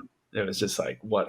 How was it seeing him ski and skiing with him? Because you're young enough that you've never competed with him. Yeah. But you're old enough that you know who he was. You know. For sure. I mean, yeah, I've always known that he was like the best rail skier on the planet, for sure. Like, no one's done the combinations that he's done. Like, it's, he had that backyard park and all those videos he used to make with like Oystein and stuff. What were they called again? They were the TGP. Yep, exactly. Yeah. TGP. And yeah, I mean, all week he was like training heavy. Like, he was there to, kill it. And he had his wife there and his kid and the other 3 kids at home. I'm pretty sure he has 4 boys. Yeah. But he has so much energy, and he definitely trained the hardest out of anyone. He was doing crazy tricks the whole time, and like probably was hyped to get back on comps because he retired young. Like, he stopped at a point where he could have kept going for years. I mean, no one could have landed the combination of tricks he did besides him, I think, on that setup. Like, it was insane. Like, yeah, right before the big rainbow, it was kind of a C rail. Yeah. And people were having a hard time with it, and he just did a front swap back 2, like, yeah, easy peasy. Different breed, that guy. And I'm so glad that he was able to be a part of the contest and show that he still got it. And it doesn't matter what age you are. It's like, it's all mental, and it's all, if you love something enough, you're going to be able to make it happen at any age, I think. That's such a dope thing to see with that generation, and the ones that will come up is like, they all got to such a good rail skill level or level in general, that I remember, the oldest for a while in movies was Mike Douglas. Yeah. And his goal was like, oh, I'll do a cork 7 when I'm 40. And that was sick. But like, I feel like nowadays it'll be Wallish being like, okay, I'll do a triple 14 and I'm 40. And he's going to get it. No, he's always been claiming like the dub 10. I think it's 50 or 60. He's claiming dub 10. And I'm sure he's going to get it. I'm sure he will. I'm going to hold him to it for sure. Just like skateboarding as that nowadays with people. Yeah. I mean, Tony, did you see Tony Hawk came back and competed at the X-Games just last week? Yeah. Dude, I'll hold his easy like 55. Yeah. Insane. And after he had that like crazy injury, like broke his hip and like, or femur, I don't even know. He got messed up like a year or 2 ago. And he's just like, you can't keep a good man down, dude. I feel like that's going to be your vibe. It's totally passion. And it's like, we'll see how far I take it. I mean, I don't plan on stopping ever. So I'm excited about that. But I do have a lot of other, things I love to do that take up a lot of other time, time as well. Like, I like to surf, bike, golf, skate a little bit. I don't really progress my skating anymore, but I mean, those 2 weeks in Sweden were the perfect end of the season. Like, the icing on the cake, Unrealistic followed by Kimbo. Yeah. Straight to Kimbo Sesh, and such an insane week at Kimbo Sessions. Like, the level of riding was definitely the highest I've ever seen. And from everyone, it was just beautiful. And it must be like summer camp for you after that good of a season, then going for a week of. It was just no pressure. Just try these tricks that come up in your head, and you have the perfect park, and the most unique features you've ever seen. And dude, that nose dub 14 on the roller, holy shit, butter thing. Dude, if there's a slope run like the Olympics where you have that kind of feature and you can link something, holy shit. That'd be nuts. I mean, that was essentially, Alex did that in his Olympic run. He did the switch 7 to like nose butter 5 out. And like mine was just like a 180 butter into that same trick, if you think about it. But yeah, it's hard to have the right feature to where you can like get enough butter bounce off the second part to do another cork. And like I didn't really have enough air like time on the one when I did it. That's why I kind of landed like back seat. But I tried it like 10 times and I couldn't get it any better. So I was like, ah. And I happened to try that on the last night of the like last session. I didn't start trying that trick until like 10 p.m. for some reason, like 9:30, 10 p.m. Just like I was like, oh, I gotta try it, and then I tried this earlier in the week, like when things weren't as melted out, and I was like fresher. But I'm stoked I at least got to go for it. And how many days of skiing do you get when you're at Kimbo? I think we got 7. It's okay, 7 or 8. It's enough to be like completely burnt. I don't know if burnt's the right way, but like tired as fuck. Yeah, definitely tired and a little sore at the end. But I mean, you get like over 100 runs every day because T-bar just laps so quick. But yeah, I mean, it's always the highlight of the season to end like that. And I'm so grateful to Kim and everyone else involved, all the sponsors, all the chefs that like cook us lunch when we're up there. And like just the vibe is so good, and it's so good for the community. And, you know, I wish everyone could experience that. You know, I just feel grateful I got invited like back when I did. Yeah, push. I mean, it's where you learn some crazy tricks for sure. That's where I definitely started like doing all these knuckle tricks and stuff. And then knuckle huck came about in X Games, and you know, brought some of the stuff I learned at Kimbo to that. I'm grateful for that too. You know. Let's go into the Patreon questions. I got Will Cameron, who asks, what are some of the tricks he's seen or done that really surprised him that are possible? That I've seen or done? Yeah. Yeah. I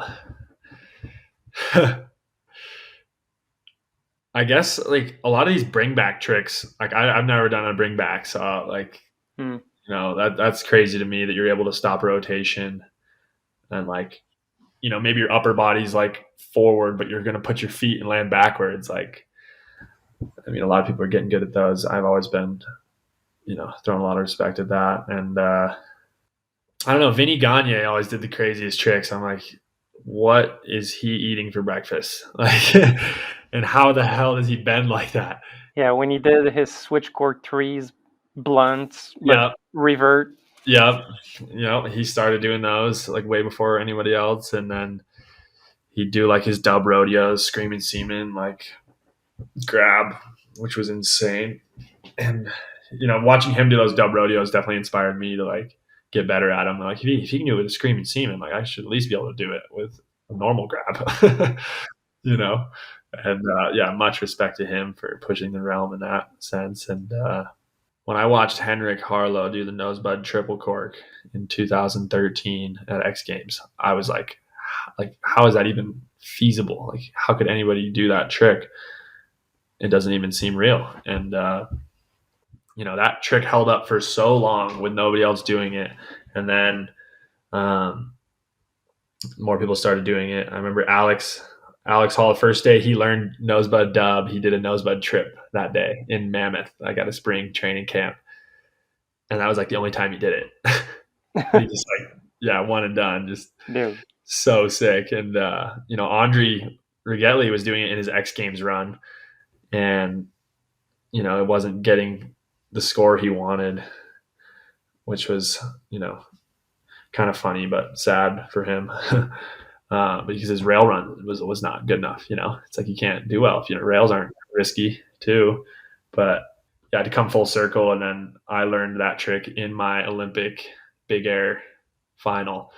I learned nosebud dub at Dew Tour in 2022 because I won Dew Tour slopestyle the last time they did it, and I learned the nosebud dub 10 at that comp, and then. Yeah, it was later that year at the Olympics. I was like, I knew I could do the nosebud trip, but I was way too scared to try it in the training. So I just like left it. I just kept doing a bunch of nosebud dubs, and I was like, yeah, I'll just do it when it's time. And sure enough, I didn't land it perfect on my first go. And so then, you know, in the Olympic big air, you get 3 jumps to land 2 different tricks. And so I went nosebud trip, kind of over rotated, but I was like, oh, that wasn't too bad. Like I got that. So I went up and I stomped it the next run, and then was so stoked. Like I just couldn't believe it. It just worked. And then my last jump, which was my second trick, I was going to go like switched up 19 because I did that at X Games Big Air by accident the first time. And then I tried it actually in X Games Big Air on purpose, but I couldn't get a good grab in it. I was like going to go for that, even though I, had never done it really well. And my coach was like, yo, just dial it back, bro. Just go 18. Just grab your grab. And I was like, yep. Anyway, yeah. But then to share a podium with, Burke and then Henrik too, who did the nosebud trip, it was crazy. Congrats on that again. Thanks. Yeah, it was a good time. Next question from Laurent Olivier Martin with a good little context. First of all, it's been amazing to see his progression over the years, how well-rounded and consistent the guy is in the park. I am wondering if there are any axes or tricks he just can't figure out. From the outside, it looks like he can do pretty much anything. That's very, very kind of him to say. Yeah, funny enough, like I've only done like switch bios like a few times, like switch bio, like switch Misty 9, switch Misty 10. I've never been good at those. I've never done them to the right, like switch right Misty 9 or 10. So if you're ever playing me in a slush game, make sure you switched do that. Up Misty. Yeah, I've never done switched up Misty, anything like that. Yeah, so are you planning on, or is that like a no? I think like that is going to be one of the things I'm going to add in the next couple of years to my run, and see if I can get a dope grab in there, and kind of do it my unique way. Then I have that like Misty or bio axis in your run, and like that's a really valuable piece to have in a slopestyle run. Is like, I've been always just like doing all these corks and stuff, and I was stoked to add the double rodeo in there. But if I could get a switch bio in there, then I could do my my nosebud 16 and have a bio in the run. Yeah, because that's the goal. That's the goal. Different grabs, different spins, different directions, but also different axes.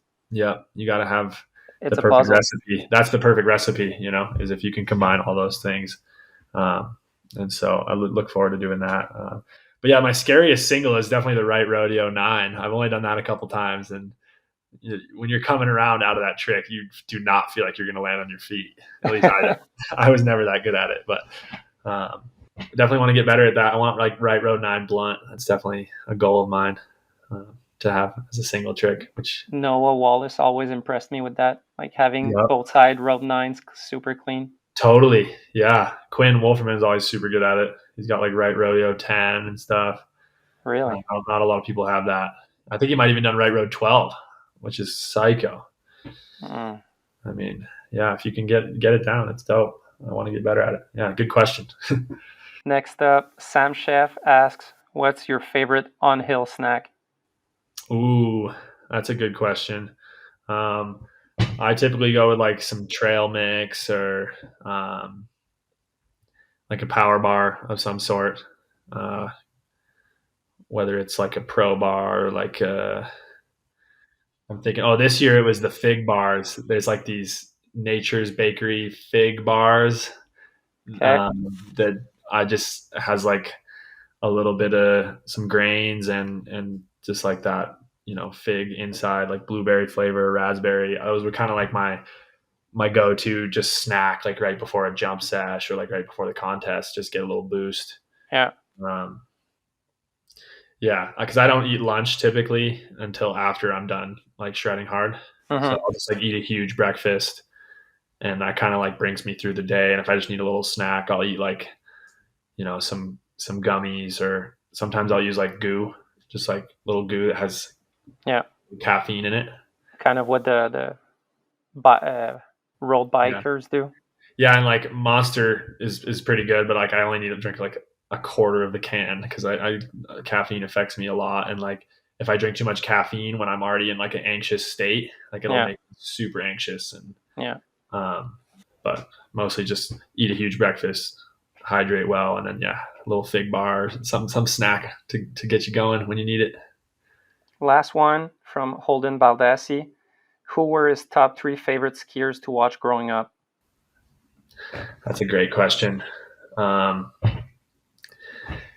said for many years that Antio Lilo was my favorite skier, just because he was so well-rounded and had like these crazy tricks that no one else had. He's so good at spinning both ways and like insane on rails. And, you know, he was like the first guy I remember coming out of Finland that was just like, what? Like, this guy is different, you know? Yeah. Kind of flying under the radar for a while. Yeah. And when I was younger than that, even, it was Adam DeLorme. I used to watch his segments and just be so stoked seeing his butters and shit, and just the way he brought his own style into every feature he hit. Like, it was unlike anybody else. Like, he would just do this little trick, but it was so much flavor. It was like, what? Like, that was so ill. Like, his style was just unimaginable. And he actually was my coach the first time I went to Wendell's. He was my coach, and I was like freaking out because he was my favorite skier at the time too. Did you tell him? Yeah, I told him for sure. I was like, bro, you're my favorite. He's like, oh, I was just like, I was like 12 or something, dude. Yeah.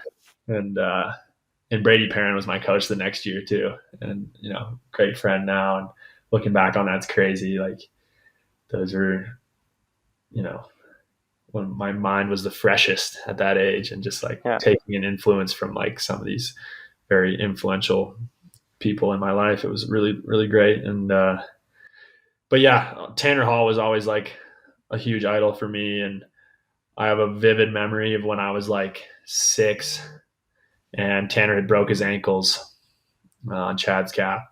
And I remember running into him like at the canyons, like he was like just getting rolled around in his wheelchair. And I was just like this little kid. And I went up to him and was like, yo, dude, like, you're such a beast. Like, you're my idol. He was like fresh out of like ankle surgery like a few weeks Still before. on morphine. Yeah, exactly. He was just totally messed up, and he's at this like tipping point of his life and like career, and like he just stayed strong like a lion and just beasted right through it, dude. Like, and that was, you know, aside from his skiing and his, you know, amazing impact he had with that, like, just his ability to come back from injury alone is like so inspiring and something to totally, you know, take after. And, you know, you never give up. You know, this is like he said, like, it's like taking medicine away from a dying person, man. If we can't ski, it's like, that's that drug.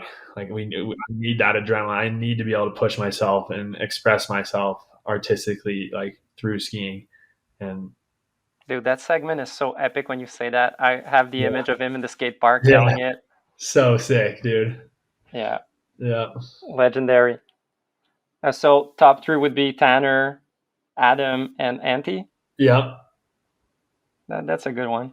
Yeah. And like, obviously Sammy came to mind right when you said that too. And like, he had a huge influence on me growing up. And, you know, he invited me to Sammy C Invitational, the 2nd edition. And I was like, shit, how old was I? Like 16 or something. And with Willie Borum, we were the only 2 young guys there. Like, and that was so dope to be a part of. And I think that's when Henrik did the first like nosebud dub off the knuck. And it was like, what? He did it off a knuckle. Like, no way. Like, we didn't think that was possible. And just that wall ride session. It was like the curve wall ride. Yeah. Crazy, dude. Yeah, that was crazy. He did the nosebud dub 10 in 2011. Yeah. And that was 2012. He was like, okay, I'll do it on the knuckle. And then the year after that, okay, triple. Yeah, exactly. It's just like, once you unlock it and you can get good pop, it throws you into like I would almost argue you could do a nosebud triple on a smaller jump than you could do just a regular triple if you got the pop right, considering you took off perfectly, because it kind of springs you into like helps you flip faster. Yeah, it flips you faster. I don't know. I don't know for sure. I'm not going to test it on a small baby booter. But yeah, there's so many influential skiers, man. It's like, it's hard to just like pick 3 even. You know, I loved watching everyone, and I wouldn't say there was anyone I tried to like ski like, I just was like inspired by their ability to do what they did. And then I kind of just paved my own way and just started learning tricks, one by one, just checking them off the list. Thank you for coming on, Colby. Awesome chatting with you. Yeah, super interesting stuff. I think people are going to be stoked on the episode. Yeah, I hope so. I hope people get to listen, and I always love talking about skiing. Hope the recovery goes well for you. Hope the comeback goes well in Lax and X Games. Thanks, bro. Yeah, that'd be dope. I know it's sick to have like that. My sights set on that so far out, and I'm gonna get as healthy as I ever been this summer. Just holding it down, working out a bunch. Gonna be road biking in a couple months, which I'm looking forward to once my shoulder's good enough, and yeah, just slow things down a bit. I moved into my place last year, and so just getting organized here. And got my girlfriend who just moved in, which is pretty dope. And yeah, we're excited, man. I'm just excited to get this Good Company segment all edited up with AJ DeCoulis. He's been great to work with from Good Company. Yeah, Crescendo, dude. We're gonna premiere it. I'm just excited to see it all come together and premiere it and go around and see what everyone else did this season. Yeah, it's gonna be sick. Yeah, we're going to Annecy to the High Five Festival in end of September. Yeah. I'm not sure if that's the first time we'll premiere it, but it might be. Just premiering it, and I'm most excited for the local premiere here in Utah. Like, get all my homies in there and just have a big celebration, because like we put a lot of blood, sweat, and soul into that.